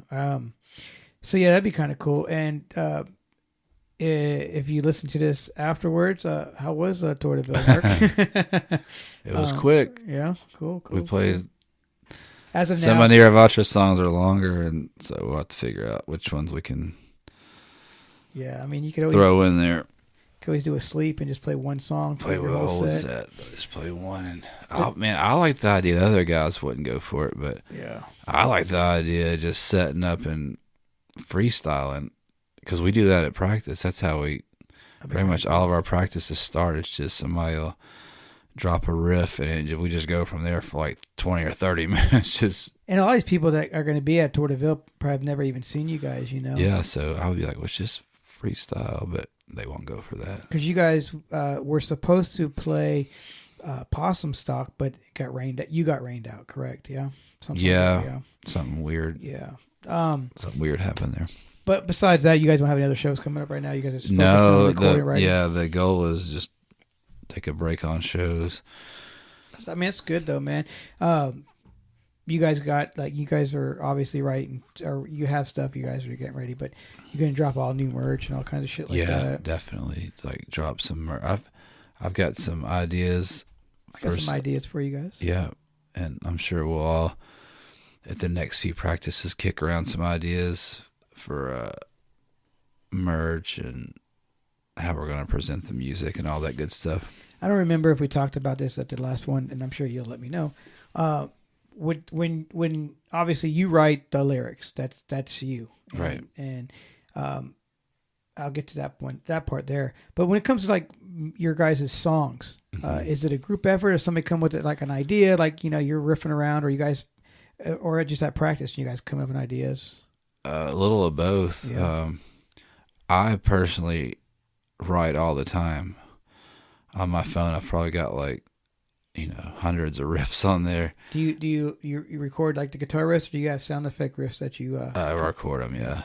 And then a lot of times at practice, I'm like, what do y'all think about this riff? And then you can easily tell when,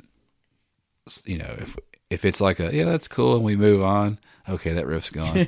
Or if it's like, okay, yeah, keep playing it, and then somebody will add to it or whatever. But usually that's how it works a lot of times.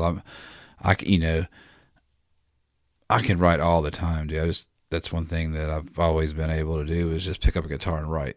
Yeah. At any point in time. And so usually I'll have like kind of a skeleton of a song, and then everybody will they'll add their thing to it. They'll be like, all right, well, you have keep playing, and we'll, I'm lucky to play with dudes that are all capable of busting something out. You know what I mean? Oh, like, yeah, you got a solid lineup.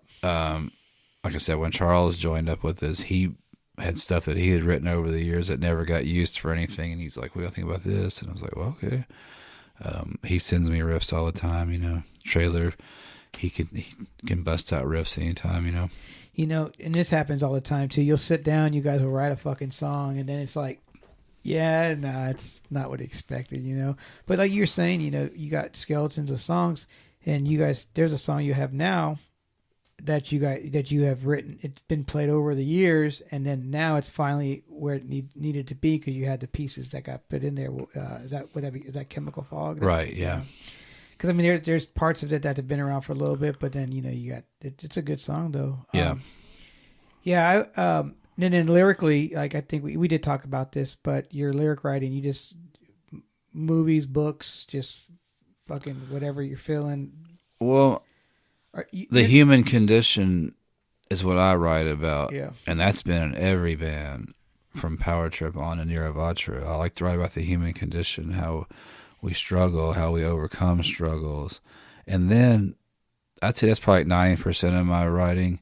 But then I read a lot of books, so I'll take stuff from books, like you said, movies. Yeah. Sometimes it's just personal, something I see that somebody else is going through, or sometimes it's personal about me. I'm trying to get more into that, versus let you get that stuff out of you and put or and to me, one thing about Niravatra, I didn't want it to just be based in anger. Like, yeah, the music's heavy and it can be intense at times, but I didn't want it really to be based out of anger. Like, we're an angry band. I've done that. Taken Under was a lot of that was me expressing my anger, like lyrically. Yeah. So Niravatra, I want to try. I want to explore different avenues. I don't want it to be anger based. You know what I mean? Like, I want to be able to go to different places with it. Now, I know it's hard to do it, but like, say Charles had some lyrics. I mean, would you guys? I mean, I get it. It's not your lyrics, so it probably wouldn't happen because you wouldn't have the same, I guess, emotions singing it as he would if he was singing it. Right. Yeah. And I'm never against, like, it doesn't matter who anybody in the band comes in and says, "Hey, I wrote this song. I wrote these lyrics. What do you think about them?" I'm definitely down to, but I'm just.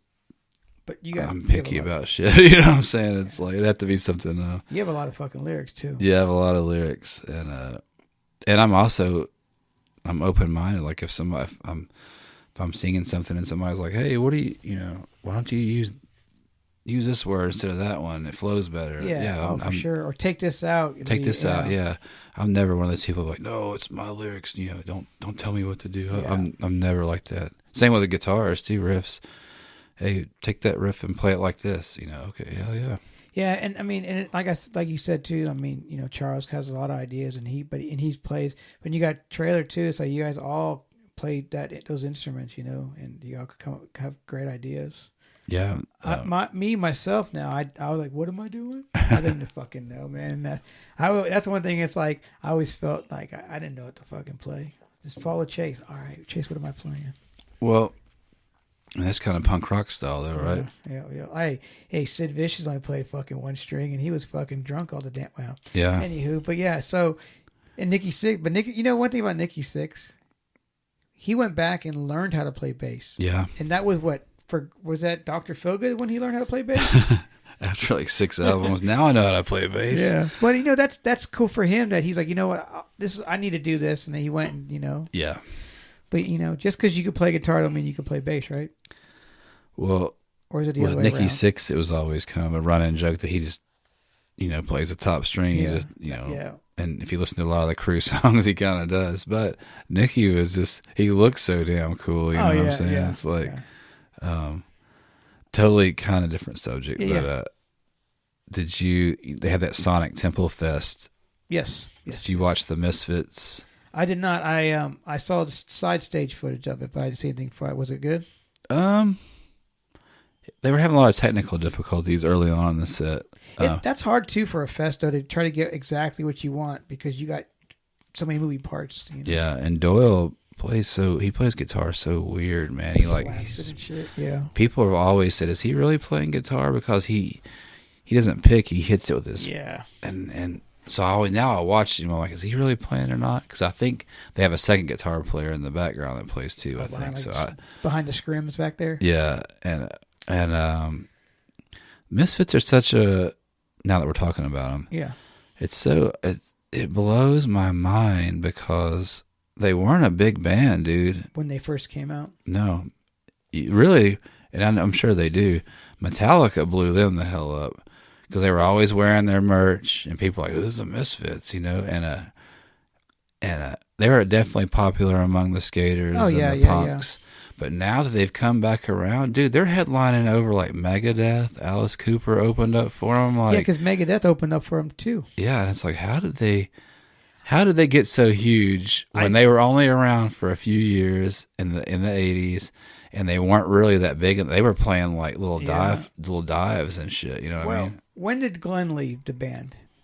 87, 88? Probably, because then he did what? Sam Hain? So maybe it was earlier than that. Because or Sal Wayne's how you supposed to pronounce it? Maybe it was earlier than that because I think 88 is when the first Danzig record came out. Right. So I'm thinking Sam Hain was before that. Was that Black Araya or whatever? What was Black Araya? That came out in like 90, 91. Okay. Yeah. That was actually pretty good. I used to listen to that to go to sleep, kind of orchestra stuff. Yeah. But yeah, damn, I had something to say about that band there. Yeah, Danzig, I got to see him a few different times. I saw Danzig several times. I give it to him, man. The dude's, 60-something years old, and he's still going ham, Yeah, he's still doing his thing. I got to, I still say Danzig's first two albums are some of my tops when it comes to music, you know what I mean? Just, if I could get that sound, the drums especially, I love the drum sound on those first two albums. What style would you say that was? Dancing? Yeah. It was, It was so fucking slow. Like, it wasn't slow, but it was just like, it was like, it wasn't metal, it was like, just like hard rock, really. Yeah. Kind of it was good shit though. Yeah. Had a little bit of classic rock kind of Not intentionally, I don't think, but I just think that. And Chuck Biscuits was a punk drummer. You know what I mean? When he came into Danzig, I've seen interviews where like Rick Rubin produced them. Rick Rubin produced the first record? Yeah, and the second one. They said technically his name was on the second one. They said he wasn't involved a whole lot, but he produced the first one for sure. And he told Chuck Biscuits, go home, listen to Led Zeppelin, AC/DC. That's all you listen to. Because, Chuck Biscuits was straight up punk, right? Punk drummer. Didn't listen to classic rock at all. What was he in? DOA, Black Flag. Yeah. He was just that drummer that was in everybody. Yeah, he was kind of Circle Jerks. Yeah. I didn't realize Rick Rubin. That's crazy to have your first record come out. But Rick Rubin at that point was, he was Def Jam. But, as far as the rock world, he wasn't really doing a lot of rock stuff at that current time, was he? That's when was he or no? Slayer. That's that same era, right? Def America? He did that Raining in Blood. That Raining in Blood? Raining in Blood. And then I think he did Seasons in the Abyss, too. Yeah.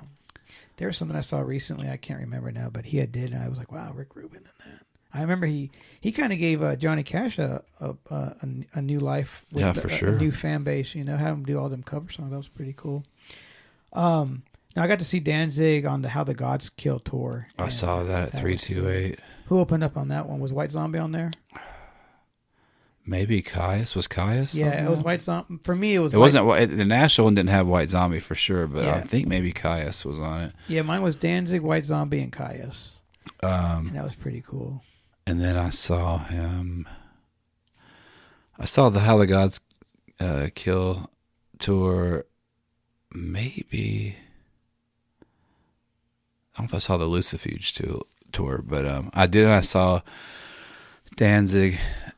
It was called the Ozfest, but it wasn't technically a fest. It was a tour. Okay. It was was it one stage or? Yeah, one stage, and it was only 4 or 5 bands. It was Biohazard opened,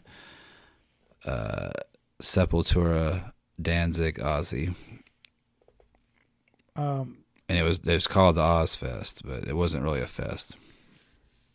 That I remember when I had spoke with Mark Traylor.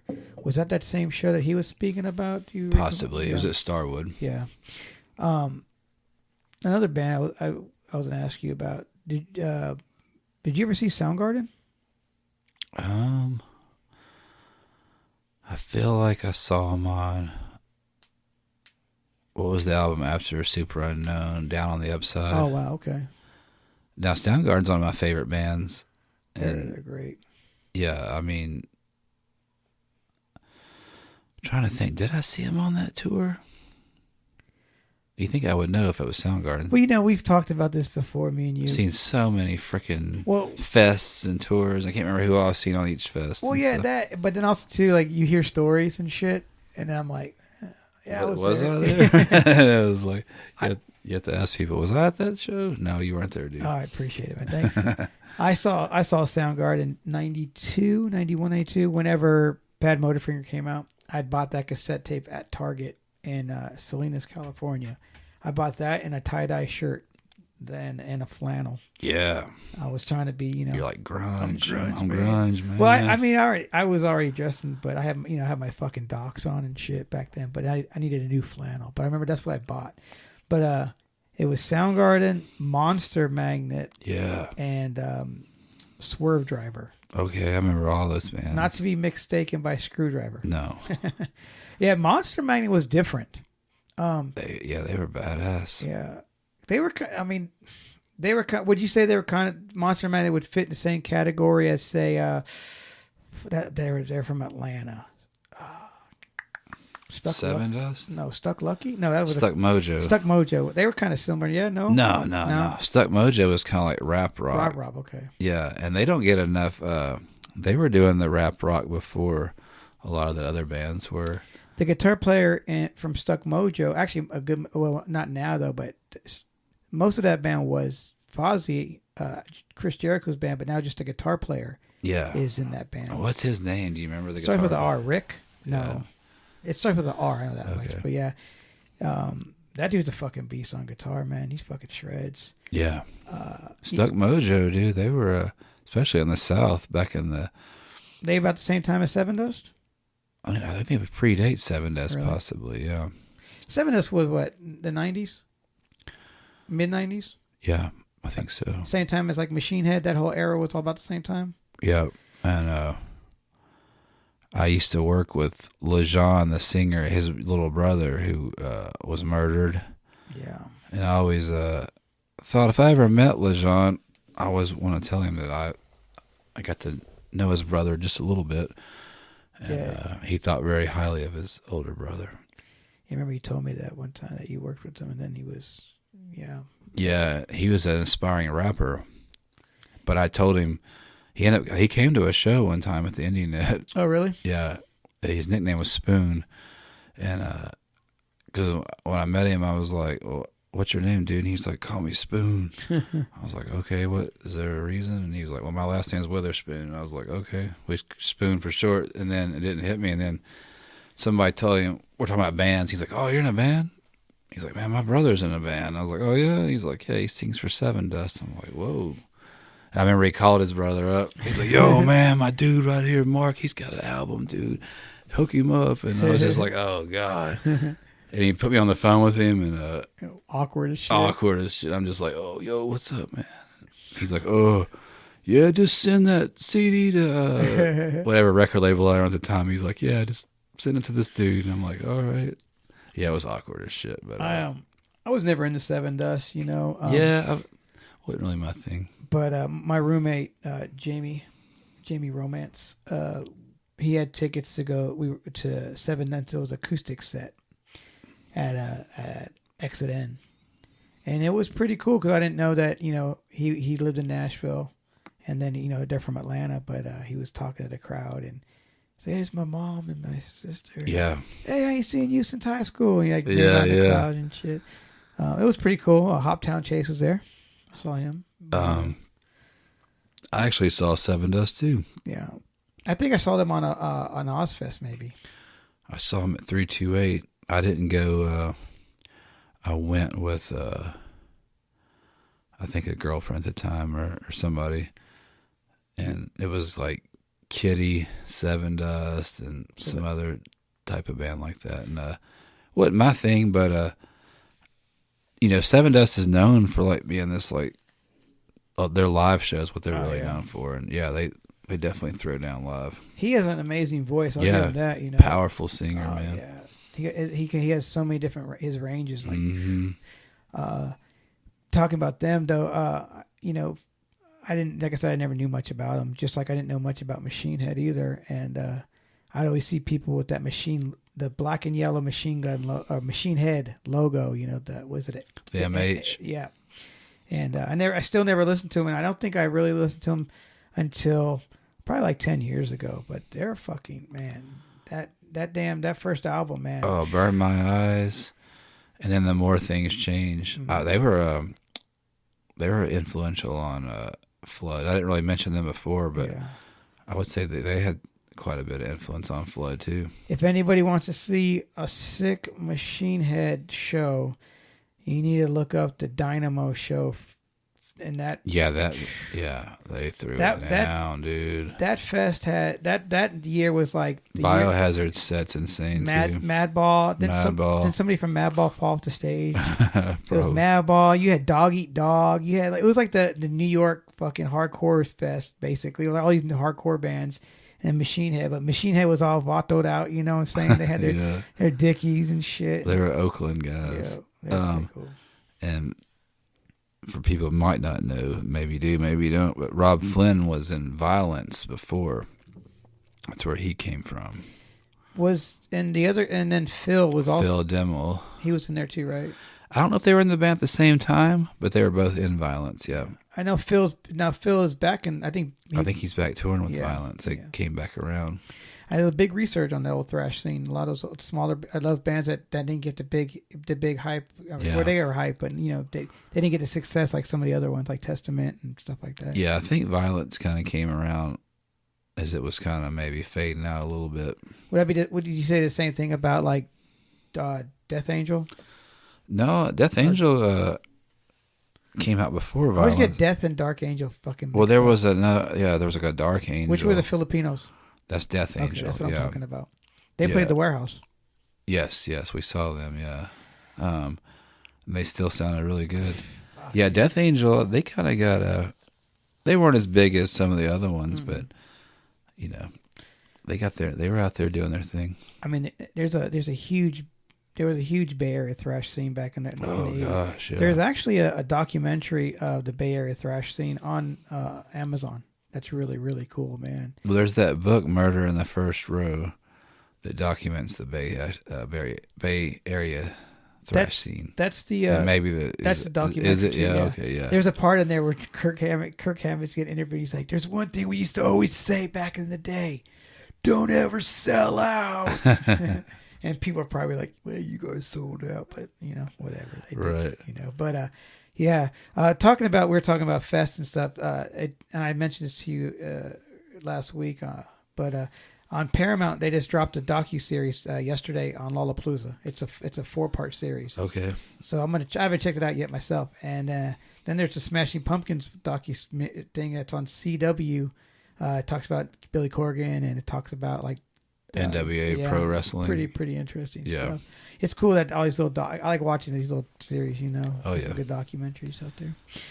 Well, I'm going to see. I got a couple more questions and then we'll probably knock on the door here. So, you've seen a lot of shows in your life? Yes. Right? What's the most memorable show you've seen? Most memorable? Whether it's local, whether it's touring band that you've seen, like you like. Oh gosh. I know you like to Kiss. Kiss. I've seen Kiss. Maybe 7 or 8 times. Was there ever a bad Kiss show? No, but there wasn't one either that like just blew me away. You know what I'm saying? It's the same thing. Yeah. I actually saw the first time I saw Kiss was on the Hot in the Shade tour. They had the big the Sphinx. Yeah. And it had shot like lasers out of its eyes or something really? like that. Well, I think it was laser lights. Yeah. But I did get to see Eric Carr before he passed. He played on that show. And Slaughter, no relation to me, Mark Slaughter. And trust me, I wasn't going to go there. Opened up. I don't remember. Wait, was this at the Municipal? No, this was at Starwood. Okay. That's the first time I saw Kiss. Then I saw him several other times. Nothing from Kiss really stands out. What about Metallica? Metallica, the first time I saw him was Injustice for All tour. That was my first real concert. I would throw that's definitely up in the top for me. I don't want to ask you like your top 5 concerts because it's hard to do. It's way too hard to do. And I've seen so many hardcore shows that were amazing, Well, see, like you said Metallica the first time. You're never going to get that first experience of seeing Metallica again because that fucking, when you saw them on that tour on Injustice and I saw them on the Black in the Round tour. Yeah. And that first feeling when you see them, it's like, fuck, Yeah, they were powerful, dude. They came out and just... They were tight, man. Yeah, obliterated the crowd. Now, and I saw them on the Black Album tour. That was really good, too. So, we've all seen Cliff 'Em All. Yes. And that was the Master of Puppets era. And that's when they were opening up for Ozzy on that tour. And that's when they videotaped that. And, they weren't the tightest band at that point. But they sounded good for what they were. But when Justice came out and they were playing live, those shows were getting kind of tight to me. They were tight, and then when the Black Album came out and they were doing those shows live, those shows were tight as fuck. Yeah, well, they slowed down quite a bit for the Black Album. Oh yeah. So, they were playing really fast back in the day. So to be that tight, and another one. Here's one that would be in my top. I saw Helmet in Quicksand at 328 Performance Hall. That one was a mind blower. Was that 94, 95? Somewhere in there, yes. I've been asking this question. Killer show, dude. I've been asking the question, who was with Helmet? And that might have been my answer. Well, I've seen Helmet 2 or 3 times in that span. The one with Quicksand was probably the best one, but I also saw him with Therapy. You remember a band called Therapy? Yeah. 3-piece band out of England, I believe. Therapy was good. Yeah, I saw that. So I'd say Helmet, Quicksand, that first Metallica. I seen Tool at 328 on the Undertow tour before they blew up. Yeah, that was a great one. I remember the lights went out before they came on, and Adam Jones came out by himself, and they just shine a spotlight on him, and he had like a drill, and he had all these like crazy effects on his guitar. He was making these like crazy noises, and I was like, whoa. And then the whole band kicked in, and it was insanity. Now, knowing you and talking to you over the years and stuff, there was a show at 328. Was that the Tool show that you had saw Phil Ensemble there? That or was that a Buzzkill show? That was a Buzzkill. Buzzkill was friends with Pantera. Pantera was recording Far Beyond Driven in Nashville. Gotcha. And they were, of course, Buzzkill had Shelton, Hank III on the drums. So they were all friends with those guys. And I remember getting to the show, and they're like, dude, Phil's going to be here, from Pantera. I was like, whoa. So, I'm like, the whole time I'm looking around, I'm like, because for some reason I thought Phil was like tall and like just like a really big character, and I was like looking for like a dude with a shaved head, and like because that's what you saw the video. Yeah, I'm like, I don't see him anywhere, and I just happened to there was a dude walked up beside me, and we're standing there jamming, and he was kind of nodding our heads, and I just glanced over at him, and it was a dude that didn't have a shirt on, and he was just standing there, and I looked down, and he had like a beer belly, and it said unscarred across his stomach, and I was like, whoa. And this time he started growing his hair out, his head wasn't shaved, and I was like, Phil, and he was really cool. He was a really nice guy, and Dennis Sullivan was there, and he jumped on stage because people were stage diving. Okay. And when Dennis got up there, he went to dive, and the whole crowd just opened up, and he smacked his head so hard on the concrete, and he kind of wobbled back to where we were at, and Phil had a water in his hand. He said, dude, you need this, bro. He's like, I know that hurt. The whole place hurt. He just smacked his head. But, yeah, Phil was there. Phil was really cool. That show, funny story real quick. Was that a local show only, or was that like a bigger show? Well, there was a band called Knuckle from Atlanta played with Buzzkill. And so the owner of the club was a guy named Gus.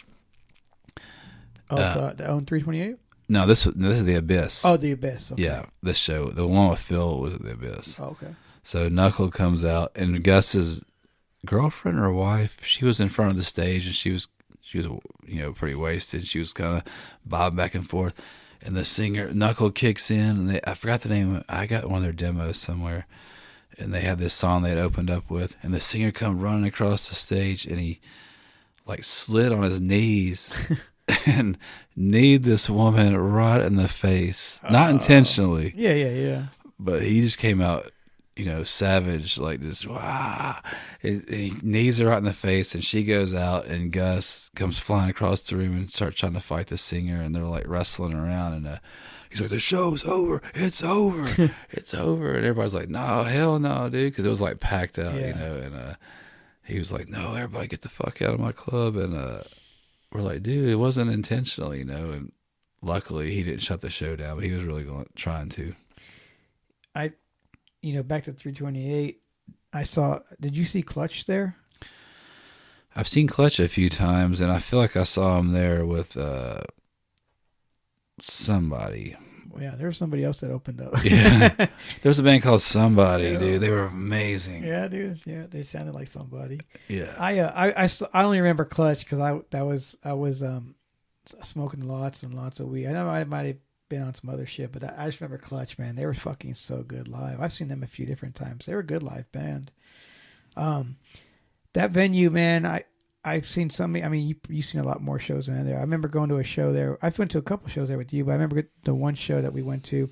It was Hatebreed, VOD. I was going to bring that one up. And who else was on that? E-Town Concrete. E-Town Concrete. Who is back on the scenes again, but that was a good fucking show, man. I remember I thought I tried to stage dive at that show. I don't think I really succeeded at all. Not to cut you off, no. I also saw Agnostic Front. Wow. Was Hate? I think maybe Hate Breed was on that one too. Was it at 328? Yeah, I think Love Is Red opened that one up, and at 328. Yep. Wow. It was Love Is Red, Agnostic Front, Hate Breed, and Agnostic Front. At this time, they had put out that, I think it was Dead Yuppies album. Okay. Where they were kind of doing like a. Roger was playing guitar and singing, and he kind of had like a Bruce Springsteen type of thing going on. I remember people in the crowd were like, because they weren't really playing a lot of the classics. Oh yeah, yeah. They got up there and Rod just playing the guitar, and people were just kind of like, "What? No, what's this, man? This is not Agnostic Front." But yeah, I remember that show too. See, now I saw the Hate Breed Agnostic Front show that was at Blue Sky Court. Yeah, that's when I saw, and then I went to see him in Cincinnati or Indianapolis, somewhere up there. That was interesting.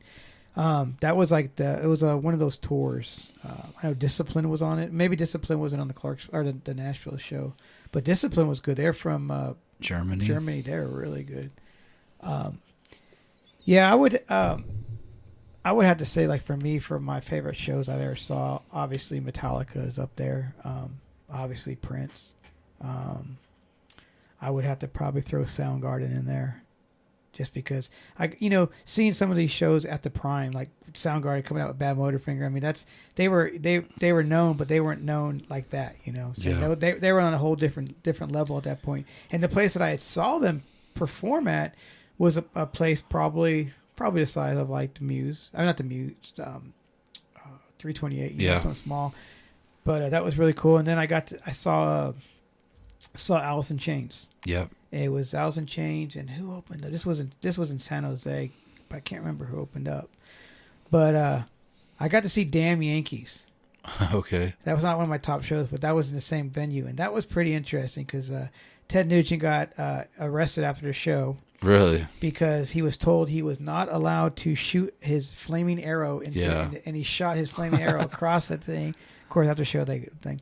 But that was a tight band, It was a little super group to see the old Nuge up there, though, man. But yeah, seen a lot of good times, a lot of good shows. So you got any shows planned in the future? Nothing. I'm at the point where I don't really like big concerts anymore, unless I have good seats. They just bore me. I like seeing bands like the Ryman. The Ryman's my favorite spot now. I try to keep an eye out on those, but yeah, plus I like to sit down myself. Yeah, and I like it's more intimate.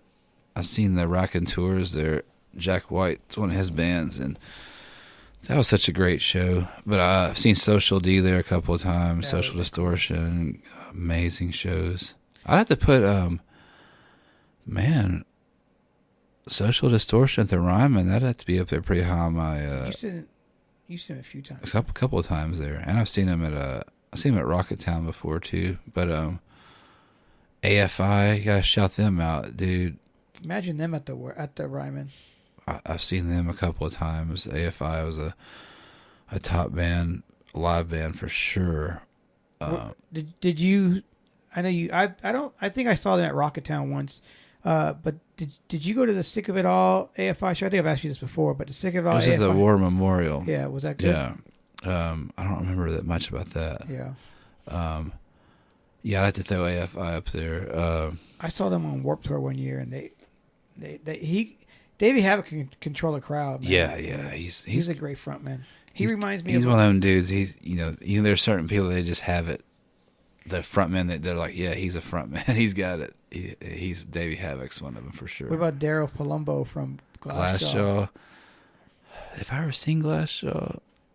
I don't think I have. I've never seen him either. Love Glassjaw. I think Head Automatica might have played a Warped Tour or something that I saw, but yeah, they played a Warped Tour. I would love to see Glassjaw, man. They're one of those bands that if they play now, they'll probably sell the fuck out, Yeah. He has that new side project. Well, I guess not side project. He has that new band. Well, it's not new now. They've been around, that Dream Car with everybody from No Doubt. That's Daryl Palumbo's in not that? Daryl Palumbo. I'll tell you Davey Havoc. Havoc. Davey Havoc, yeah. Daryl Palumbo, he doesn't have, I mean, I know he's done some stuff around. He had something, was he Exoskeletons? Yep. With Sean Martin from Hate Breed. I believe he was. What was that? It was like, I don't remember what that was about.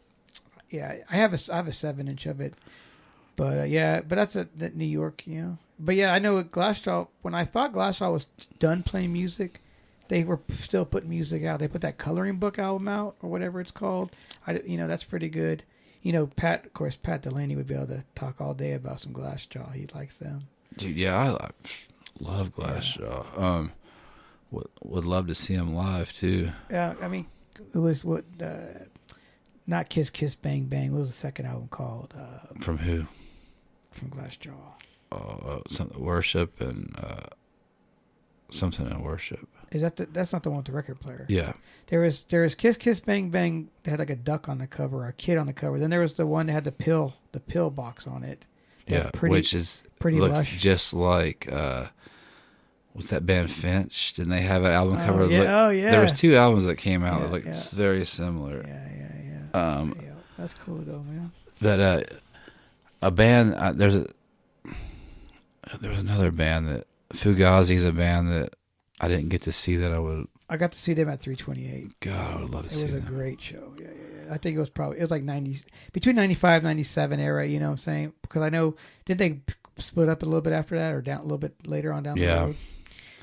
They put out that Instrument album that was kind of different. Think about that man. That guy did so much for the fucking Ian MacKaye. Gosh, he's been in the same house for 40 something years. Yes. And that's like that would be like that house is like CBGB's. It's like it's historic in the punk world. Yeah, and he was so DIY all the way, man. All the money that band turned down, record labels, and people were like, "Oh, he's just pretentious," and it's like, no, he stuck to it. That's what his. Yeah, that's how he rolled, and he stuck with it. You know what I'm saying? And Minor Threat, they had a lot of 7-inches, and then they put them all together on that one record. It's Out of Step, or they didn't really have a lot out there. No, that's probably one of my favorite old school hardcore bands. And that was like the early 80s when they came out. Yeah. One thing I was gonna say about you're talking about, we're talking about Ian MacKaye right now, but MacKaye, he has every letter from all these different bands. Like he'll find a letter from somebody that wrote him. I'm like, dude, how do you hold on to all that shit over all those years? I mean, I guess if you don't move, it's kind of like a right. He's got an archive of stuff, I'm sure. It's like the dude. It's like the dude from Trustcoat Records. He has a bunch of old, like, oh yeah, so and so wrote in, with the stamp envelope, and he still has all those letters and stuff. But that's hard to keep up with, Yeah, and there's a lot of bands. Like I said, I don't listen to a whole lot of heavy music anymore. It doesn't move me anymore. I haven't heard a heavy band in a long time that really did anything for me, other than Every Time I Die is still my top heavy band. Yeah. Mastodon, High on Fire, all those bands. But as far as in the past, 10 years, I haven't really heard a whole lot. But what do you think about Better Lovers? It'd be better if they were Every Time I Die. But what's his name? The singer from Dillinger. Yeah. Amazing singer.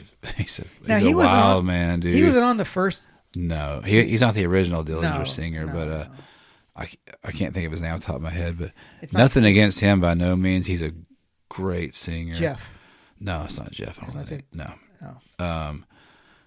Great singer, but I want to hear ETID. I want to.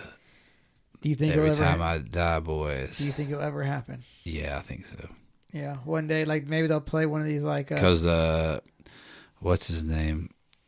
Not Jordan, but Andy. No, the singer. Oh, Keith. Keith has a band too. Yes. Something Eyes. What is it? Many Eyes. Many Eyes. Same thing. It's like. It'd be better if it was Every Time. Yeah, just get back together. Who's in that band? I can't remember. I know it's him. Him and some other dudes. I can't remember who. Yeah. Every Time I Die was a good band. I remember I used to have a webzine back in the day called The Pincushion. Yep. It was from one of their albums. They were a good band. Man, I can't remember. You have to throw them up there too. I saw them at the Muse once, I think. Saw them at Exit In one time with Throwdown. That was a great one. Was that the big show with like? No, it wasn't that one. It was a big show. It wasn't the Hatebreed 20 one. It was every time it was the headliner Throwdown. I can't remember who else was on. It's like there's so many fucking shows back then. You know, because they're all. Because remember, we go fucking sometimes 2-3 shows a week. You know. Yeah. But yeah. But I was saying there. I listen to a lot of Kings of Leon. I like them a lot. I like to catch them live sometime. But at the Ryman. Yeah, it has to be at the Ryman. I wasn't really into Oasis. I mean, I fucked with them, but I got Oasis? to see them at the Ryman. Fuck yeah.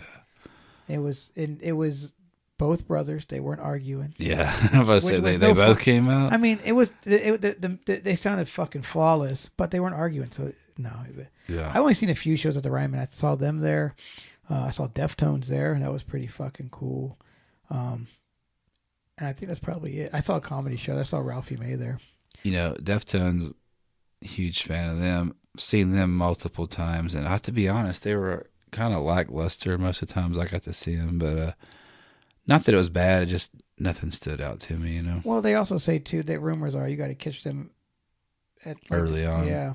Do you remember this short-lived venue in Nashville? Because talking about Deftones, there was a venue called City Hall.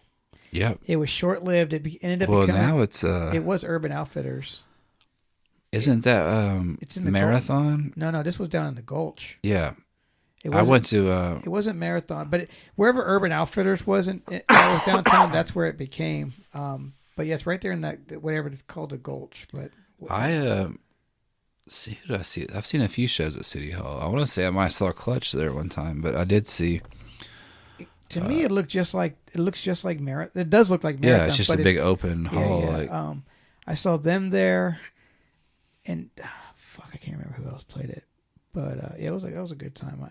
I like Deftones. I like to see again because now their shows are so like, I definitely want to catch them again for sure. I don't, Chino doesn't strain his voice as much as he did anymore. And I think that's helpful and stuff. But yeah. Last time we talked about, we asked you about we talked about your favorite movies and shit. You said Jaws and Good, the Bad, the Ugly, and those. Would you put like say Thrashing up there with your Thrashing? Me and you I think we could do a Thrashing podcast probably because we know so much about it. I mean, that's one of those movies though. For me, I couldn't put that in a category. It's kind of like if someone's like, "Oh, it's like you ask somebody what's your top 5 movies," and they're like, "Star Wars, The Return of the Jedi." Star Wars is already on its own little category. Yeah. It's like if I what's your favorite band? I'm not going to say Prince because that's just a given. Yeah. But Thrashing with that's a good cheese. Thrashing would and even just it's in my top movies just because it's a classic, man. Yeah. Can you quote it? With "Kiss Me, Savannah" of the Park, people will be like, "Dude, what about Rad? What are you smoking?" Rad's not up there for me, dude. Not that I remember watching it all the time when it came out, but you don't like the Bicycle Boogie, man?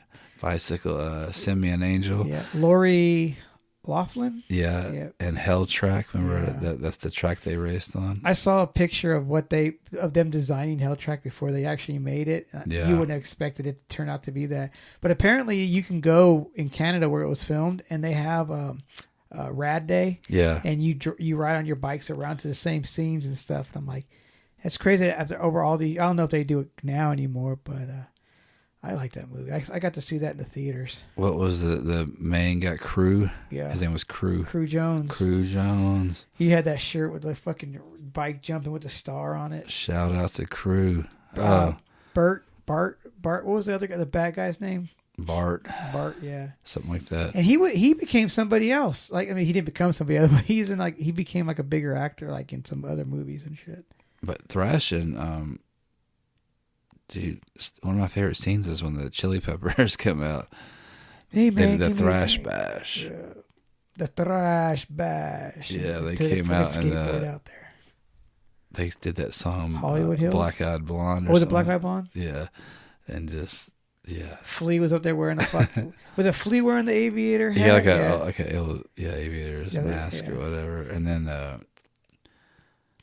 Anthony Kiedis had like a headdress on, and then I remember the drummer.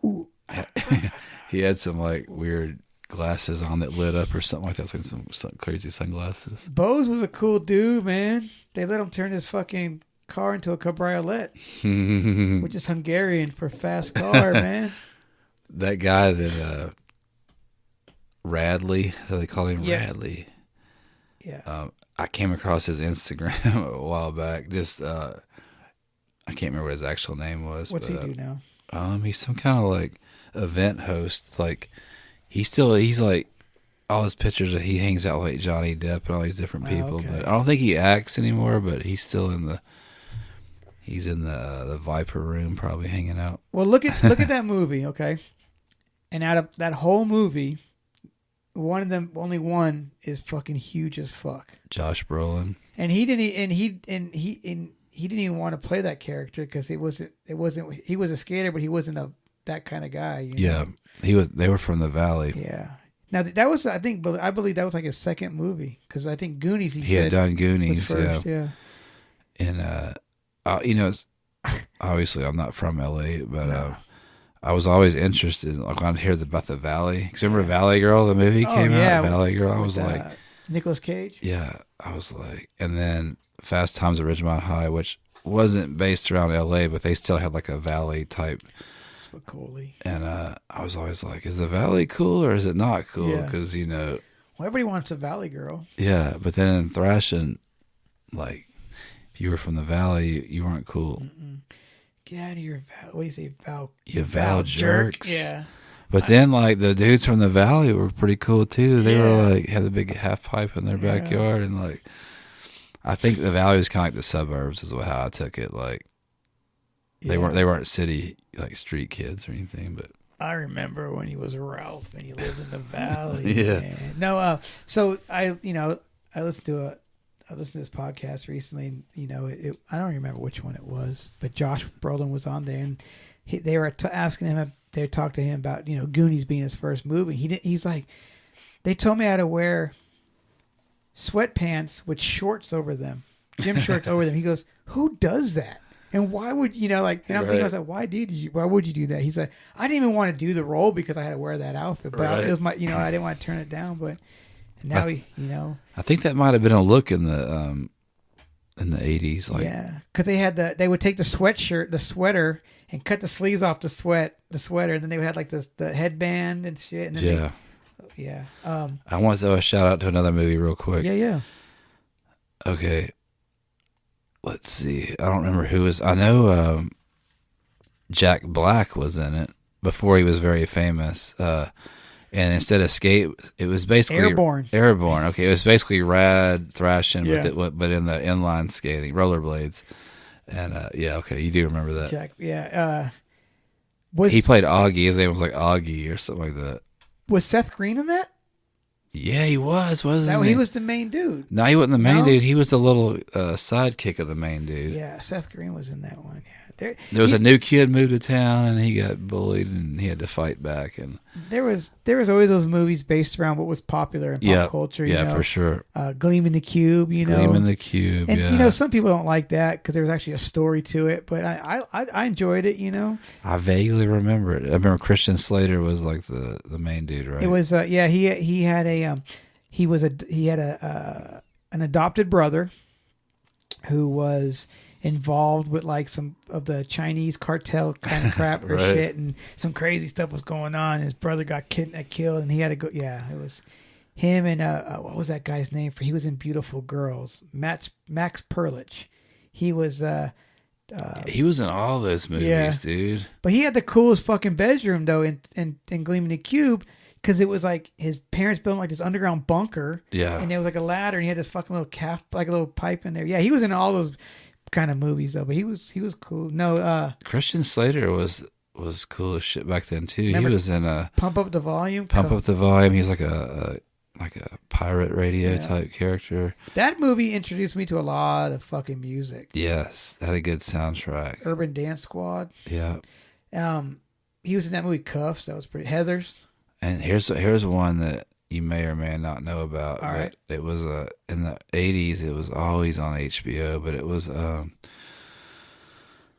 Legend of Billie Jean or something. Yeah. He was the little brother. He was Billie Jean's little brother. Is that what it was called? Legend of Billie Jean? Yeah. Dude, I don't give a fuck what, and I don't care if I sound old, but there were so many fucking killer movies in the 80s, but they were mostly just, if you think about it, they were all rom-coms if you really think about it, because it was always about and I said this the other day to my buddy at work. 80s movies, the nerd always got the hot chick at the end of the movie. Yep. That was not real life. You were never getting the hot chick, you know? Because, the jock would fuck with you and beat you up, and then she would feel sorry. Then she'd start, and that's how all those movies were. But they're kind of like I guess they weren't really rom-coms, but they at the end of the day, the nerds always got the hot chicks, But, and then 16 Candles kind of flipped the script a little bit because... Long Duck Dong. The kind of jock dude, he got the nerd chick. The nerd chicks. They kind of flipped the script on that one, but was Bridget Nielsen? Was that the one that Long Duck Dong was in love with? I don't think so. Oh. I don't think so. Oh no, she was in Police Academy or something. Yeah. I can. But the dude that was Long Duck Dong, he went quiet for a while, and then he just won a fucking Oscar last year. Wasn't John Cusack in that movie too? Not 16 Candles. Yeah, he was one of the... was he? Yeah, he was one of the dudes that had braces or whatever. Always had kind of weird, Oh, I don't remember that then. Yeah. Because he wasn't your stereotypical John Cusack character? No, he was like a... See, I remember John Cusack, I remember Better Off Dead and... was that Better Off Dead? With the boombox? No. It was a John Hughes movie, but it wasn't Better Off Dead. It was... I can't remember. John Cusack, talking about him, every movie he has a Clash shirt or something like that because he likes that band. And if you would look at mostly all his movies, he'll have a Clash shirt on. Yeah. Yeah, there's those John Hughes films were really good. I mean, Breakfast Club was a classic, I mean, who did you hear the theories about Breakfast Club where they think that what's her face, the goth girl, where they say that all those characters are fake, that it's all her imagination? Because if you think about it, nobody got in trouble for breaking the glass when they were smoking weed. They didn't, I watched it recently, and that's the first thing I thought. I'm like, they're literally in detention. It's quiet as hell. Yeah. And the glass breaks and all this pot smoke comes out. I'm just like, no, that would never happen. Yeah, now that movie there is probably like thrashing. You could put that movie on and I would annoy the fuck out of you because I would quote every fuck. Because when I lived in Germany, we didn't have one channel, so I would just watch Breakfast Club over, thrashing over, so. Well, Mr. Slaughter, it's been real. It's been another long one. So, Neo Vatra on all social platforms. All social platforms. And you got anything you want to tell anybody? No. Go and watch some old 80s movies. Always. You got anything you want to ask me? That won't take 30 minutes? No, yeah. I'm kidding. I don't know. All right. Well, till next time. Yep. We got our seltzer waters and... Always seltzers, man. I got orange vanilla and Russ is... What are you rocking over there? I'm rocking this strawberry lemonade by Kroger's, actually. It's right one of my on. favorites, so. And go listen to Every Time I Die. Yes. Later.